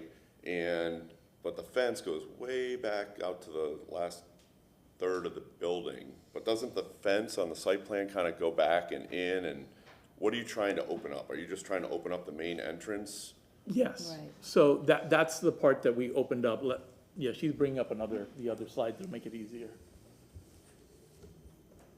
So we're trying to open up the main entrance. I think most people come in through Nebraska, not Estelle. So that's the part that opens up by going 16 feet with a rolling gate. And by setting it back, we also left a little bit of the grass unfenced but away from the building, so people are not gonna be like resting next to the building. Okay, so is that, so on the right, on this Nebraska elevation, all the way to the right hand, is that like a porte cochere out there, or is that the building beyond? I'm just trying to see how, Talking about right here? to the right, keep going to the right, keep going, Yes, that. it's just a walkway, yeah, and we probably have pictures. Let me. It can't, well, they have a canopy in front, but I'm trying to Here we figure go. out the buildings in the back, It's this right here. right? See if I have a better picture on the slide. Yeah, I can't see that very well. I'm trying to determine if where the fence ends, because you're still gonna have a fence that comes back, because it Yeah, you comes went across back too Nebraska, then far. jogs back into the property, then comes across, and you have your gate. And I just think you're missing a section. I think you're gonna have a little bit more fence there It's than the what you're. bottom right, it's a bottom right picture. Oh, Oh, the that's tree not indent? what you were looking for, I don't think. We had to indent it, there's a tree there. So we Okay. needed to, we couldn't go any further out, there's a big, big tree. They'll climb it and jump over. Okay. Uh-huh.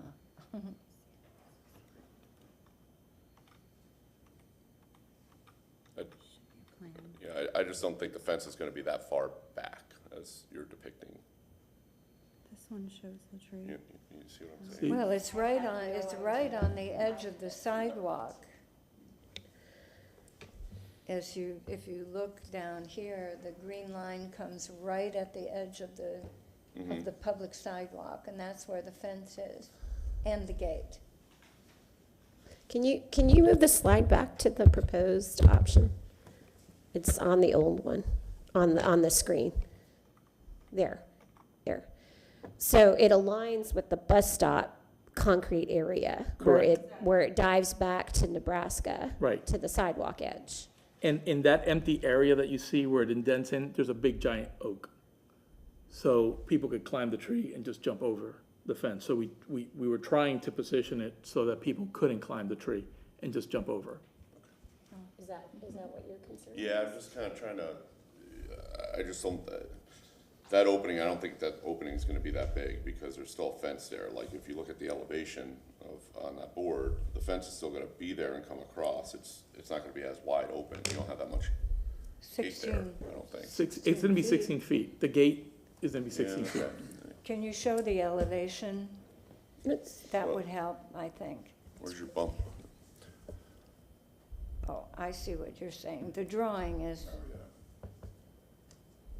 You think the drawing is not correct, the bottom one? You think it's Well, showing an opening too How big? often, I think the fence actually comes to about here, maybe, where it jogs. I mean, there's still gonna be that's the thing, there's still gonna be a fence here, it's just not on the front elevation.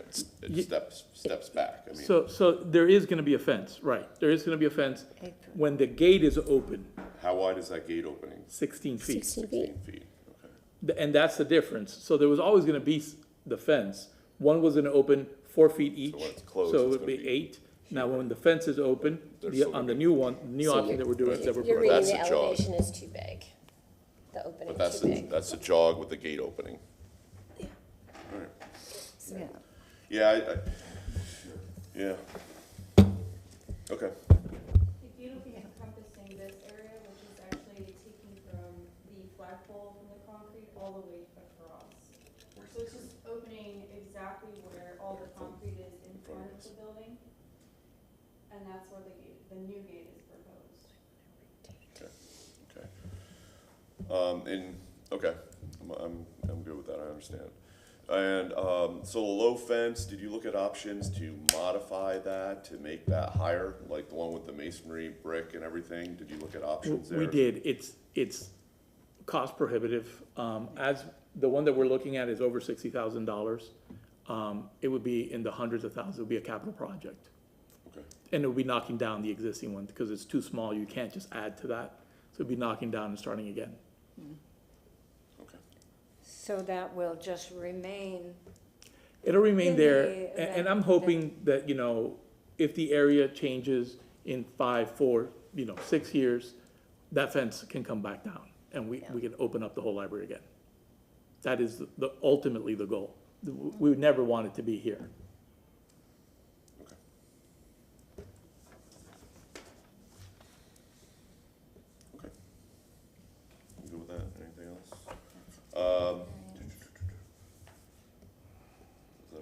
discussion, or we're asking questions?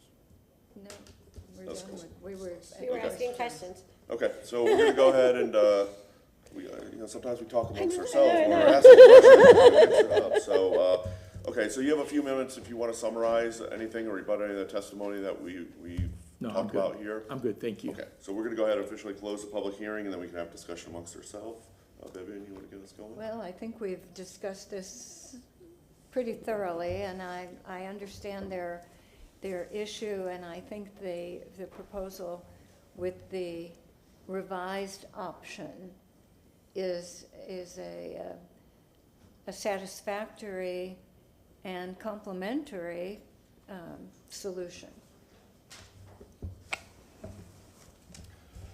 The section where the fence goes in front of You can leave that board up, we're probably just gonna. section where the fence goes in front of the existing lower fence on with the brick columns, I don't like that.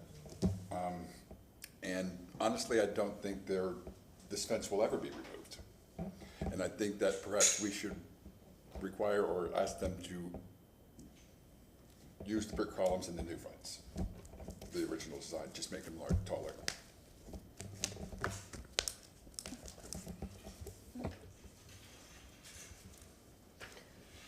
Your tax dollars at work.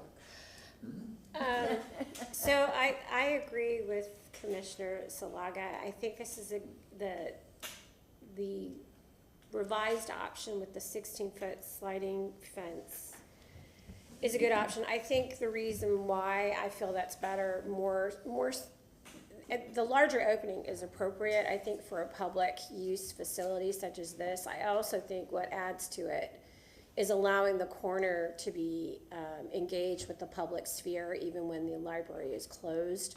Allowing for some of that grassy area to stay in the public realm when closed is really important. Just, thinking of the fact that sometimes libraries are closed on holidays and things like that, but it's still daytime and, it's still appropriate to allow the public to meander through or have green spaces that don't feel locked away from them when we are all taxpayers in one sense or another.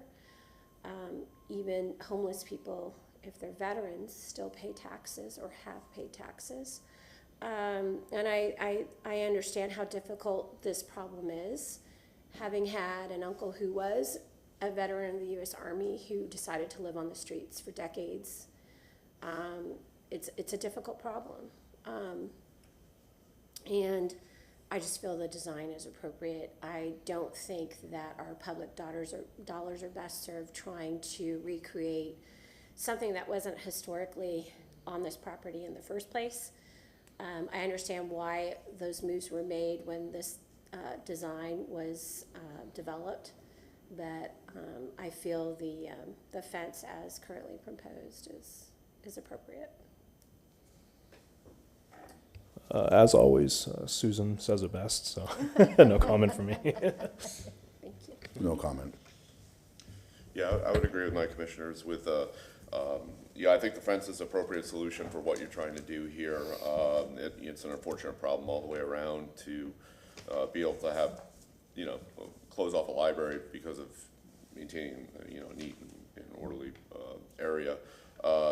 Because I think the intent is to always keep it open. But I think given the parameters of what you're doing by opening up the front gate and making it accessible as can be while trying to alleviate that problem, and I share your concerns, I think it's going to be a temporary. I'd like to make,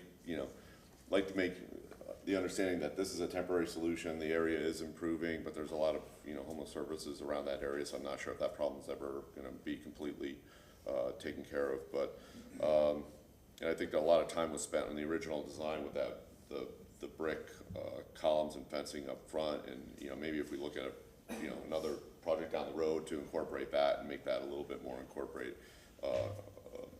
accessible, I think that's a good way to go. But I think right now with their temporary solution, I think is certainly reasonable, and maybe down the road they can incorporate that all the way around to bring through that element. Is there a way to put a timeline on this? No. So if the problem never changes? I wouldn't want to put a shock lock on it because then would we have to. You can't. I mean, we talked about this in other cases of, maybe put a 5-year time Yeah, stamp, and it's like, no, it's, once it's, you know, and temporary structures like this have a tendency to become permanent, so it's still appropriate, it's Right. not a, it's still appropriate design solution. What I would like to suggest is perhaps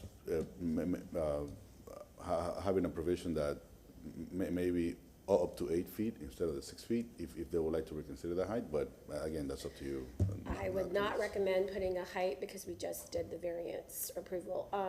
I also would like to just state that what we saw here today was a more open fence design, and to ensure that what we saw today is what we're stating we approve, not that it's a 6-foot opaque fence. Right. I think that's very important, the fact that it stays transparent, it allows for views through both the inside, outside public to more public spaces, so. I agree.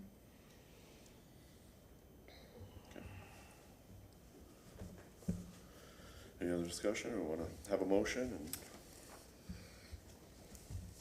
I'll take a stab at the motion this time. Move to grant a certificate of appropriateness for the drawings and documents presented at this public hearing for case number BLC 24-00000196 for the property located at 1505 North Nebraska Avenue, because based on the findings of fact and the information presented in this public hearing, the proposed project is consistent with the Ybor City Design Guidelines of the City of Tampa for the following reasons. It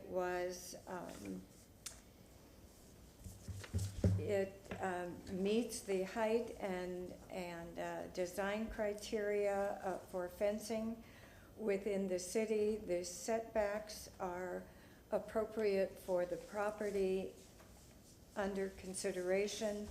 The spacing and alignment of the fencing allows for visibility within the property, and as well as the protection that the library is seeking during the evening hours. I second the motion. I'd just like to maybe add a caveat on there that the applicant work with staff to determine final solution for the gates and fencing and everything, which is kind of assumed. And that this is referencing the option that was presented at this hearing. I second the amendment to the motion. Okay, I don't think we're changing anything, so we can go ahead. All in favor of said motion, say aye. Aye. Opposed? Opposed. Okay, motion carries, vote of 5-1. Commissioners, good morning. Ron Vila, staff with Historic Preservation. I would request at this time that we take a 5-minute recess for the applicant to set up his presentation. Okay. So moved. Can I have a motion for that? I have a motion to recess for 5 minutes. Second. All in favor? Aye. Recess.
session from recess. Thank you. Good morning, Commissioners. Ron Vila, I'm a planner for Historic Preservation. Our last agenda item is BLC 24 180. It's for the address of 2110 North 27th Street. There is a contributing structure that dates back to 1928. The zoning is YC2. The request is twofold again. They're asking for a variance, a reduction of parking from 1 to 0. The code section is on the staff report, which is 27-178, parentheses 8-3. And if that moves forward, the applicant knows that he's going to address that item first. And if that moves forward, then we'll get into the certificate of appropriateness for an addition to a contributing structure with site improvements. A current day aerial. Property in question is highlighted in the green box. This is 27th Street. It is in between 10th Avenue and 11th Avenue, and you have the interstate to the north as a reference point. Back in 1929, you see the fabric that was there. Once again, this is 27th Street. You see a little concentration here, but the rest of the area was undeveloped at that time. Moving to some current photos. This is the front elevation.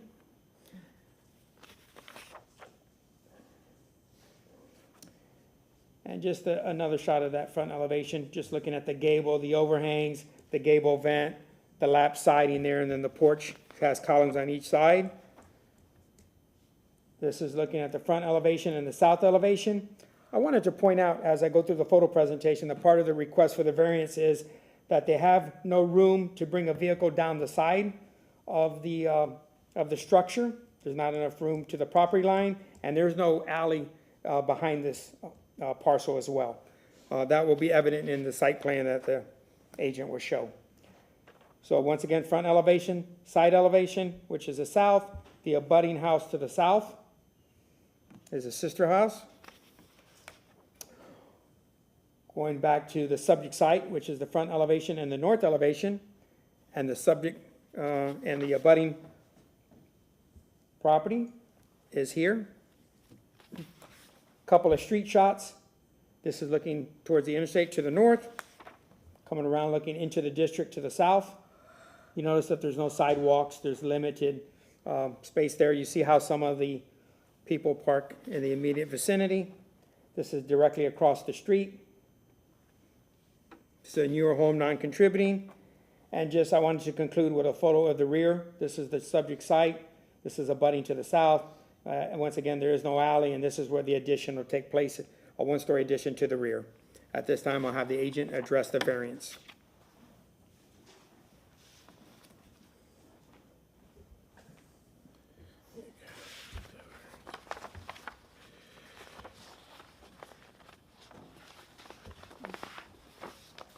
Good morning, Commissioners. My name is Jesus Manes with Camino Palms Construction, licensed general contractor, CGC 1507390. As Mr. Vila mentioned, the variance that we are requesting is for the parking requirement to be moved from 1 to 0. First, the space doesn't even really allow for the parking spot to even meet DOT standards. We are putting the sidewalk on the front of this house instead of doing the waiver for it. And we were told we can, the future homeowner could park in the street, but it cannot count towards the requirement. So before we wanted to discuss the addition on the home, we wanted to talk about the variance. Show the site plan. Sure. If you want to pull it up? And then show the limitations, please. I'll zoom in because I can't see that. Walk them around the site.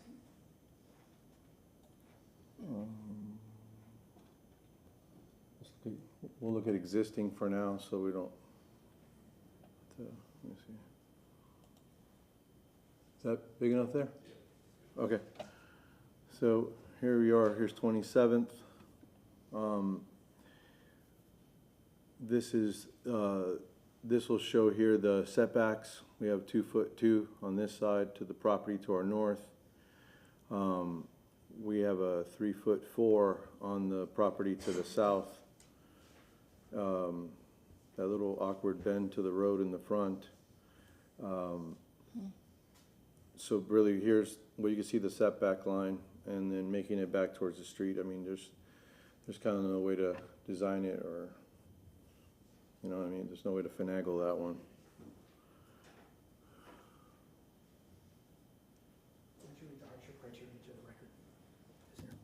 Oh, okay. You want to read out the statements as well, please? Okay. So the alleged hardships or practical difficulties are unique and singular with respect to the property or with respect to a structure building thereon, and not those suffered in common with other property structures or buildings similarly located. There's not enough space to create the parking space on the lot, nor can it meet DOT standards. The hardship or practical difficulty does not result from the actions of the applicant. A self-created hardship or practical difficulty shall not justify a variance. This lot was laid out in I put 25, I think it's 1928, and driveway parking was not needed nor considered at those times for platting. The variance, if granted, will not substantially interfere with or injure the health, safety, or welfare of others whose property would be affected by allowance of the variance. Just very simply, just need the requirement from 1 to 0. I mean, there's really no outside impact to that, to the neighboring properties. The variance is in harmony with and serves the general intent and purpose of this chapter and the adopted Tampa Comprehensive Plan. Just based on the initial reviews, there's not enough space to add the parking, and that's why the topic of the variance has been, came up. Allowing the variance will result in substantial justice being done, considering both the public benefits intended to be secured by this chapter and the individual hardships or practical difficulties that will be suffered due to the failure of the board to grant a variance. So in order for us to historically preserve this house correctly, we need the variance to be granted. The variance, if granted, will allow development that is consistent with the design standards and compatible with the historic pattern of development within the historic district, historic conservation overlay district, multiple property designation, or the locally designated landmark or landmark site in which the subject property is located.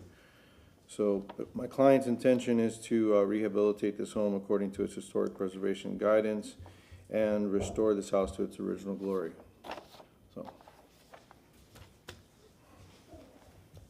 So that concludes this portion of the variance.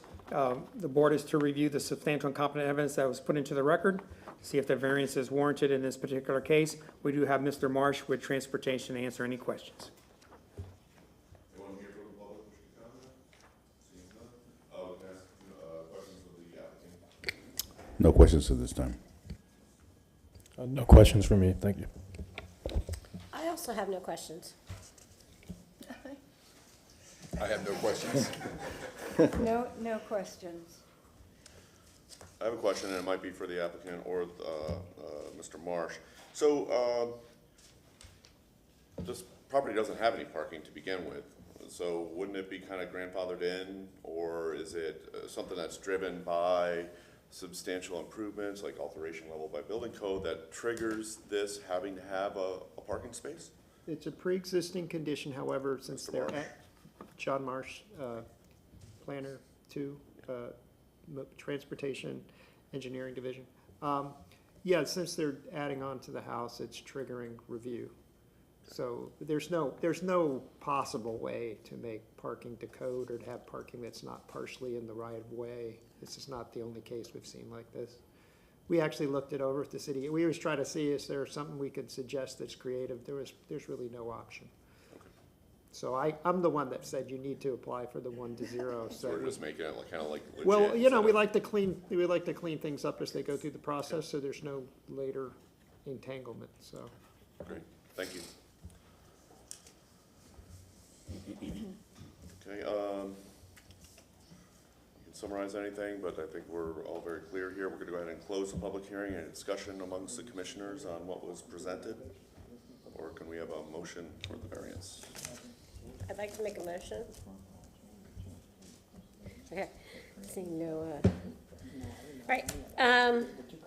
Move that the variance request for case BLC have this in front of me, sorry. BOC 24-00000180 for the property located at 2110 North 27th Street, be granted as depicted on the site plan presented at the public hearing for a parking reduction from 1 to 0 as noted in section 27-178, subsection 8-3.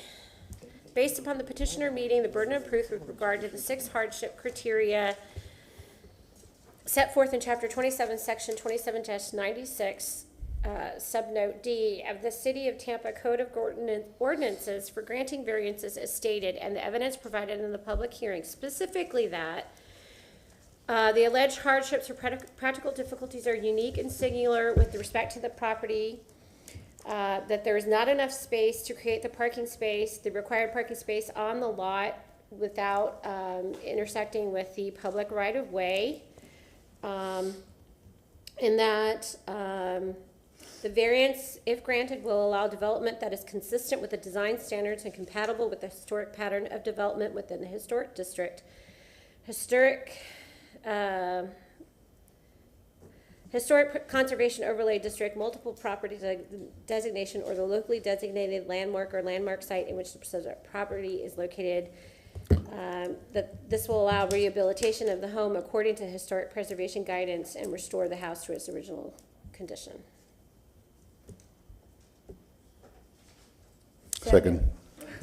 Let's all play along. Jinx. All in favor of said motion, say aye. Aye.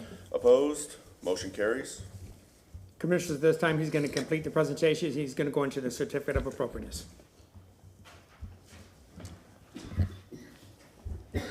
So now we'll move from the existing site plan to the proposed site plan. And as you see here in the back, the proposed addition of 453 square feet with a open deck addition of 108 square feet on the backside. Some keynotes to the, well, we'll move to the elevations and then.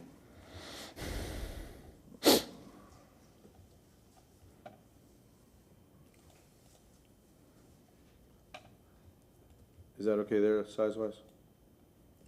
Okay. Always here are the 2 elevations right now. Yeah, so we just noticed, Mr. Vila and I, a little drafting error. These 2 inside columns are not even, they're not being proposed. They won't be done. It's the 2 existing outside ones. There's the east and west. The addition will come off the back. It's going to have a broken roof line, as you can see in right here. There is a jog on the side of the house for the addition going to the back. The house had a lot of work throughout the years that didn't meet historical guidelines for it. So we are bringing the house back to it. There's a lot of the exterior siding, a lot of it is going to be preserved. And we had specially milled just for this house to match. The existing back side gable is pretty much being repurposed on the new back gable on the addition. There's gonna be a new roof. The windows are to the standards of the historic department. As far as on the front, the steps have to be rebuilt. They don't look like they're the original ones. They look like halfway maybe, like one of the steps might be original, the other one's not. The walkway that used to lead you to the street has been overgrown and gone for a while, so that will be redone as well. And I'm sorry, I'll go back to the site plan so you can see that, what I'm talking about. This is the walkway right here, a 5-foot walkway. Here's the sidewalk that we're proposing to put in. The chimney, even though it's not functioning, it's going to stay for aesthetic purposes. Like I said, the windows are being replaced, the siding as needed throughout the home. there's only like a few sections of the house that have any type of lattice protection for the foundation. So that'll be done according to standards, design standards, and throughout the entire home to match. There is going to be a fence also put on the property, which we have the fence and the color palette right here. So here's the color. I'm sorry, I'm pointing at it as if you could see my finger, but anyways, it's the top corner color there, and here's the fence. And to orient you with the property, here's the dotted line here is the fence.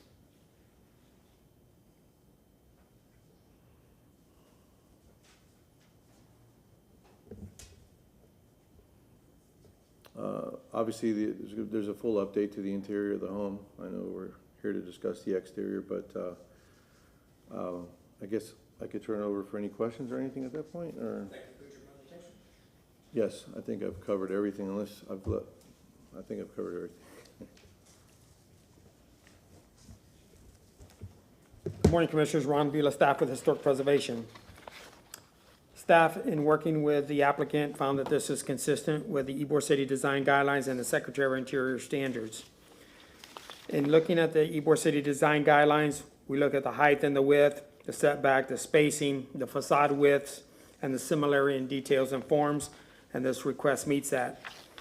Also, on page 4 of your staff report, we have a portion of the Secretary of Interior Standards, which discusses the appropriate placement for an addition on a secondary or non-character defining elevation, which is the rear. Discusses the least possible loss of historic materials, which I think this achieves, and ensuring that the addition is subordinate to the historic structure, which the gable is within the gable on the primary structure, and on each side it's stepped in slightly to be subordinate as well. We have some conditions on page 5 of the staff report about the windows. We talked about rehabilitation of the primary structure and the addition. He needs to call out the materials on the windows on the primary structure and on the addition. There were some additional columns that were put into the request that are intermediate columns.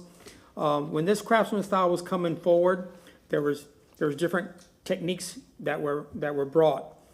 Some where they just had 2 columns at the ends. Some had 3 columns, some had 4 columns. So what we try to do is to investigate to see if there's any scarring or ghosting of columns that were there that were removed. We found none. The original columns on the ends should be, rehabbed if possible, and the introduction of new columns, it would not be meeting our standards.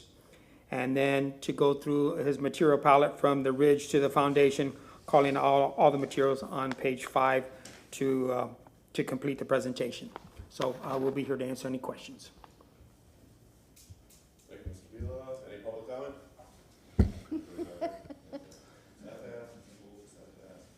And we'll start with some questions of the applicant, Mr. Torres. Go here, start your way.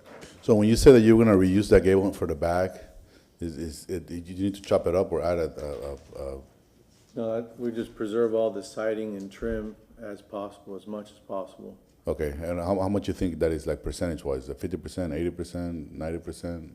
How much are we replacing? Yeah, Well, replacement versus new, because obviously the addition is all new. Right. But replacement, I would say there's probably about somewhere in the neighborhood of like 30 to 40% damaged. oh, okay. Yep. It's not that bad, I guess. That's it for me, thank you. Like the areas to be expected, like around the sides of the drip of the chimney and, but outside of that, it's actually pretty good. No questions from me at this time, thanks.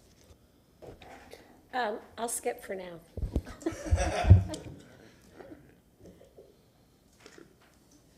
None at this time. One of the items on the conditions list is to provide a wall section for that new addition. It may be in your drawings that were shown, but you flipped through it pretty quickly on the presentation, so I'm not sure. Which one, ma'am? Zoom out Sorry? to the A full wall sheet. section, Oh, okay, yeah. a typical wall section.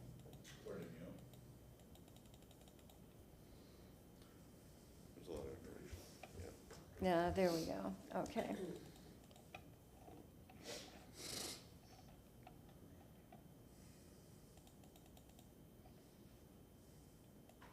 You just show the whole sheet. No. Oh, okay.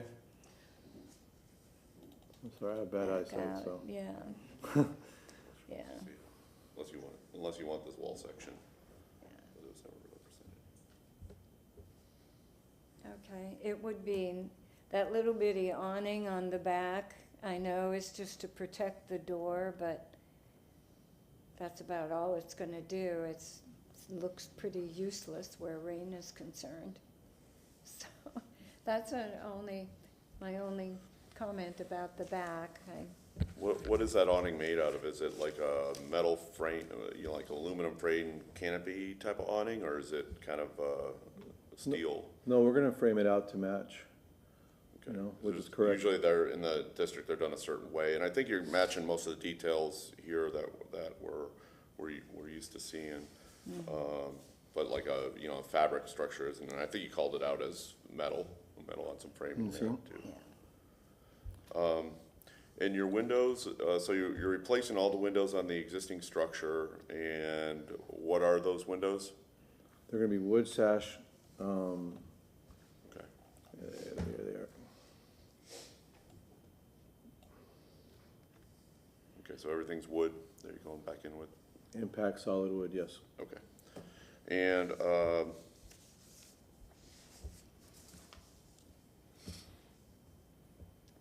and you're replacing the roofing too. So you're doing a pretty significant renovation of the existing house. So new 5E creep metal roofing, new windows, repair and patch the siding. You're gonna restore the siding from where the addition is going. You're gonna reuse that siding on the existing building as much as you can. New siding for the exterior wood windows. What about how are you gonna treat the lattice work at the bottom? Are these like brick piers that it's on, or is it all kind of? No, it's on brick piers. The lattice work is horrible. There's hardly any there of any redeemable value, but it needs to be all done to uniform to match once we repair the home. Okay. And just, I like the detailing here of what we're seeing, like the front concrete for the sidewalk needs to be scored in an appropriate, historically sensitive manner, but I think your attention to detail and other things, I think you're aware of that. I've done quite a few of these, yes.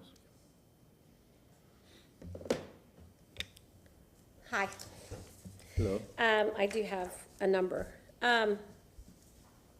So just starting at the front entry porch of the contributing structure, is it your intent to retain the ceiling materials? And what are those materials currently? It looks like it's the beaded board, like the old cypress beaded board that's there. It has quite a few layers of paint, as you can imagine, throughout the year. So we're probably just going to sandblast down and maintain. Okay. I don't see a reason for it to change. And then in terms of the siding, on the existing contributing structure, you're going to replace, repair, keep as much as you can of the original. For the new addition, is that siding intended to match or differentiate? Identical. I'm sorry? Identical. And what's the materiality? So it has some repairs in the back. It looks like it's some type of like southern pine. I don't think it's cypress because it has a shorter tongue on the top edge of the board. So I don't think it's the old cypress boards, but we've been getting these made at, I use Rome Lumber for all that because they can make them identical. So you're going to do that on the new addition, you're going to replace, Yes, or you're going to add in on the new wood siding to match existing? Yes. Profile and everything. Okay, and then, just going back to original materials, from the eaves, it looks like that's a closed soffit. Do you have better pictures of what the existing roofing looks like from the underside? The eaves, the soffits, the rafter tails? These are the only ones that you have from Yes. staff? So, what's the intent for the underside of the roof? Because when we do the roof, I know there's gonna be some sheeting repairs, so what we usually do is we'll dress the ply from underneath, so it's not just bare ply.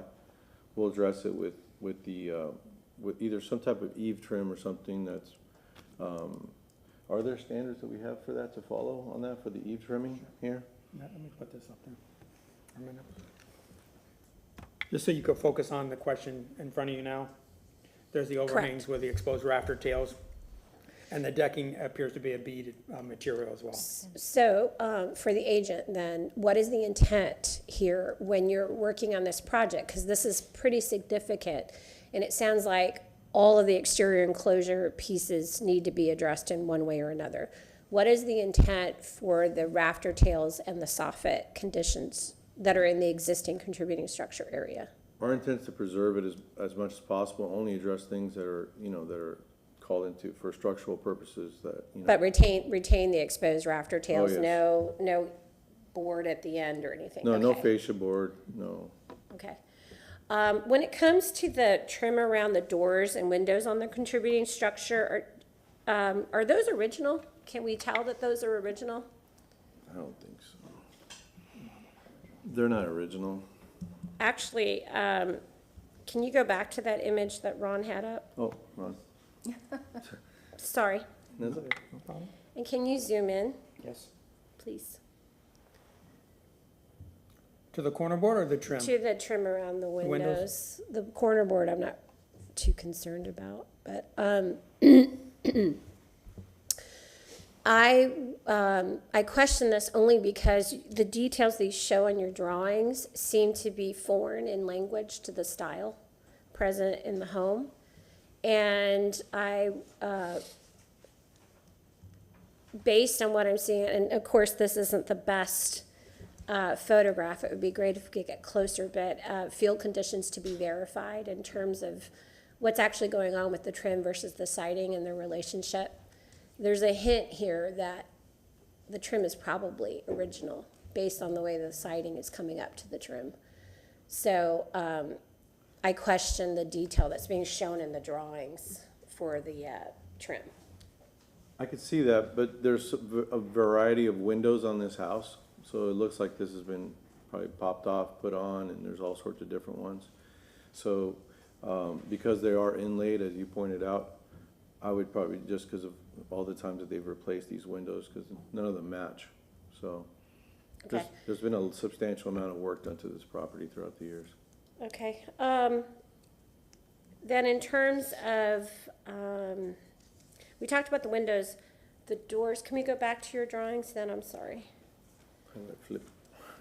The doors look like they were solid wood. The intent was a solid wood door with lights, correct? Are those actual glass lights in the door, or are those just wood panel? No, these are all, these are wood, yeah, that would be the wood panels. Those would Oh, be it's solid panels. wood. Yeah, Okay. solid wood, yes.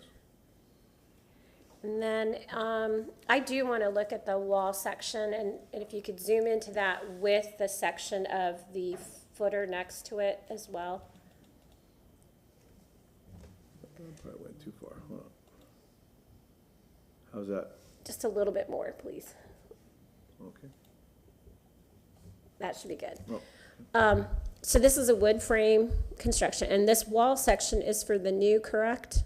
Or is that the This is existing? for the new, Right. So the wood, the new is a wood frame construction, correct? correct. And what size are the studs for the exterior wall? I think it's 2x4. Okay. And then in terms of the windows, I don't see any trim wrapping the opening.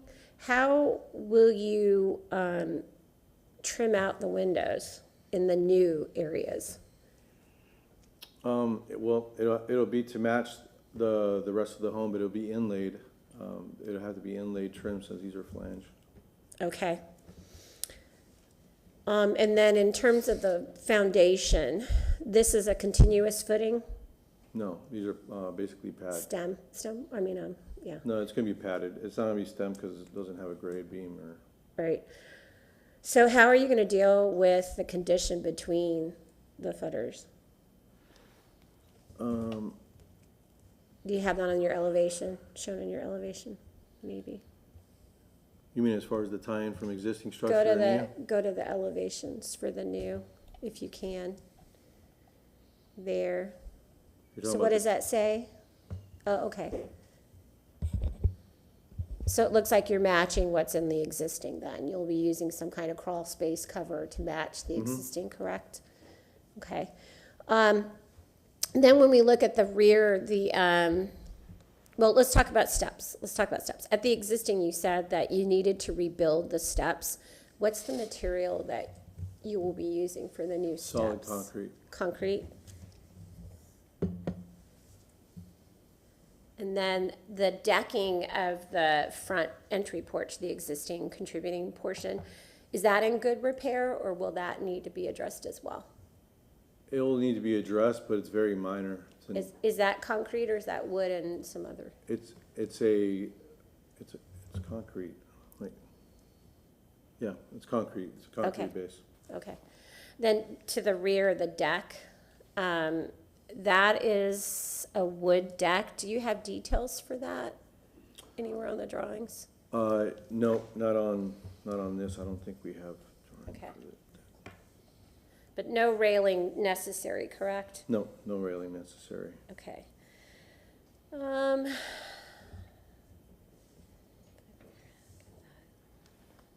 Did you show us lighting and hardware for this project? Have you selected those yet? Hardware, I think we've tossed it around, I don't think there any final selections have been made. And then lighting? Lighting, no, we have not turned any of that in, no. What about an overall color palette for the project? I know you noted what the fence color would be. Any other colors that you select at this time for the project? No, I'm waiting on the client to, Okay. they know the parameters of which ones to work with, Okay. so. Then regards to the fence, how high is the fence? It's a 6-foot fence. And then are there any gates on the No, site plan? There are no gates for the I fencing? don't think there's even room for it to, let me check before I, It looks like you might have one on the lower side of the property, unless that's an arrow. Maybe that's an arrow. yeah, there's a gate on the south side. Is that a gate or an arrow? That looks like a flow arrow. Oh, it does say gate. He says it in the box, but yes, it's pointing at a flow arrow, but yes. Okay, so there will be a gate there. And do you know what that gate will look like? It'll match the opacity, It'll be matching right? to the new fence put in. Okay. All right, and then in terms of the awning at the rear that my colleague pointed out earlier, were other options looked at for that particular item? Yeah, I mean, I think we're pretty open to, let me see. It's okay, it's to the right. Have you looked at other options though, or? Yes, I think we have, I think the owner of the property had requested, like, what were the allowable options? Okay. That is it for my questions. Thank you, sir. No, thank you. Any other questions?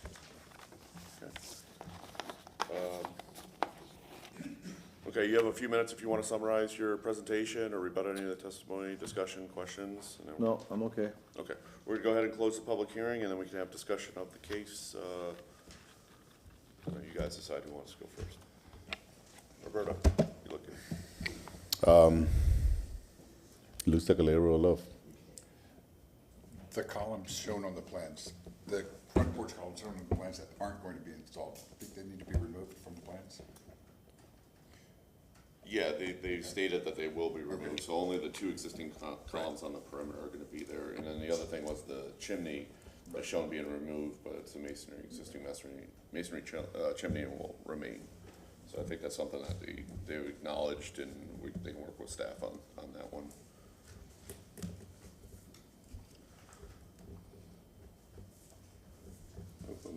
I'm gonna let you talk about window trim and door trim, because I think that's gonna be on your list.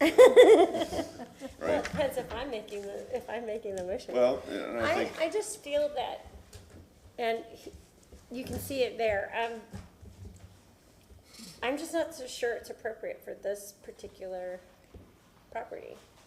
Well, it's a craftsman style. This is a little bit more simplified bungalow, and Yeah. it might be a little bit It looks too a ornate. little heavy to me Yeah. for this little property. Which one? So you see it on It's the, got the trim up here, the header. especially at the It's got header. the The header to me just header feels and a really fiddle and- heavy. Could be just simpler, or, you know, it's a little bit too big and it's a little bit too ornate probably for this. Yeah, and if But, you- but then you look at these columns, they've Well, got the decorative. I was gonna say, the columns to me, they're a little bit more decorative, but they're still very simplified. I mean, we've seen more ornate ones, and those tend to be the grander scale homes. So I just think those are off for me from a design perspective and appropriateness for this scale. I think it could be So And they- just much simpler. eliminate the cab. Not the, No, I think no. it's too ornate for this property. This property is a smaller bungalow. Yeah, the scale of it. I also have, I think Vivian had it, the awning, you hit it, it's like so foreign. If you're gonna go with a different aesthetic for the addition, then I could get where the awning might come into play as currently shown as a design intent. But if you're gonna go the route that you're gonna truly complement the contributing by going and matching almost everything to the contributing, the awning, in my perspective, in my opinion, based on what I know of the historic districts, is inappropriate for the timeline, for the style. I mean, you'd still want to see an awning out there, it'd just be more period appropriate like the other ones. Whether I or see in not the they put district. an awning in is up to them, but I think from a homeowner's perspective, you wanna do whatever you can to protect your openings. And I would just say, look at the historic examples before, before crossing your Ts and dotting your Is. I think there just need one little bit more of a pass on that. And they're beautiful examples. And you could even take into consideration how the front porch is detailed into how you might think about that canopy at the rear. There's lots of examples in the district how to do it. That's like a pre-assembled one. It's still metal, but you know, it could be metal, but it has brackets and it's more period appropriate. Yeah. of course, That's all I the got. little odd thing about those columns in the front is the original columns are Doric, and that looks really, that's funny on this. But the house next door also had that funny little Doric column too. It may be that, you looked for ways back in the day, you had money to build, and where did you put the details to start to show that Right. maybe you were the next class up, as a way to show off. It's kind of like the Italian cities. I'll build more towers to show. I'm gonna put a Doric capital on my columns, and I have some money. I don't know. Yeah, but I think they've done a nice job here with the it's a complete renovation, new roof, new windows, the siding, they're restoring the siding, they're keeping that. The addition is respectful of the primary structure. Really, the only two issues that I have is like the awning, if we get a more period appropriate, and the window trim, I think is a little too ornate. It's, yeah. It doesn't, I think you guys talk about tying into the columns, decorative columns there, but it doesn't really. So I think if we can kind of simplify those Just two things, I think. Eliminate the fiddle and eliminate the cap. Mhm. Yeah, it just seems a little, It'll save you work and time and material. but they're doing the right thing. They're gonna have the new siding milled to match the existing, so that's a great, and I think we can see that you understand the process here and what you're doing, so I think there's certainly some leeway there. And anytime somebody mentions the Rome facility, I'm like, yay, keep them in business. They're Yeah. the best. I've used them in the past myself, so. More discussion, are we ready for a motion? Anybody want to take it on? Nobody wants to take that one on. All right, well, I'll do it. So, Move to grant a certificate of appropriateness for the drawings and documents presented at this public hearing in BLC 24-00000180 for the property located at 2010 North 27th Street with the following conditions. That the lighting, hardware, and color palette be provided to staff for review and approval. That the trim at doors and windows, both on the contributing and new addition, be revisited, reconsidered, and brought before staff for review and approval. That the awning at the rear of the structure in the new addition area above the rear door be reconsidered and brought before staff for review and approval. Because based upon the finding of fact, the proposed project is consistent with the Ybor City design guidelines of the City of Tampa for the following reasons. That the proposed addition meets the design criteria based on its height and width, its alignment with facades elements, its similarity of details and forms, and of building materials. Second. Okay. There's been a number of conditions placed on this motion. Is the applicant acknowledging that they're in agreement with these conditions? Okay, they have acknowledged. All in favor of said motion, say aye. Aye. Opposed? Motion carries. Congratulations. Can we have a motion to take all evidence and motion to receive and file documents and exhibits received today? Second. Oh, no, there was no motion. You can make the motion. You can make the motion. Make a motion to accept all evidence and materials into the record. Second the motion. Okay, all in favor of said motion, say aye. Aye. Opposed? Motion carries. Seeing no more other business in front of us, we are adjourned. Thank you all. Thank you.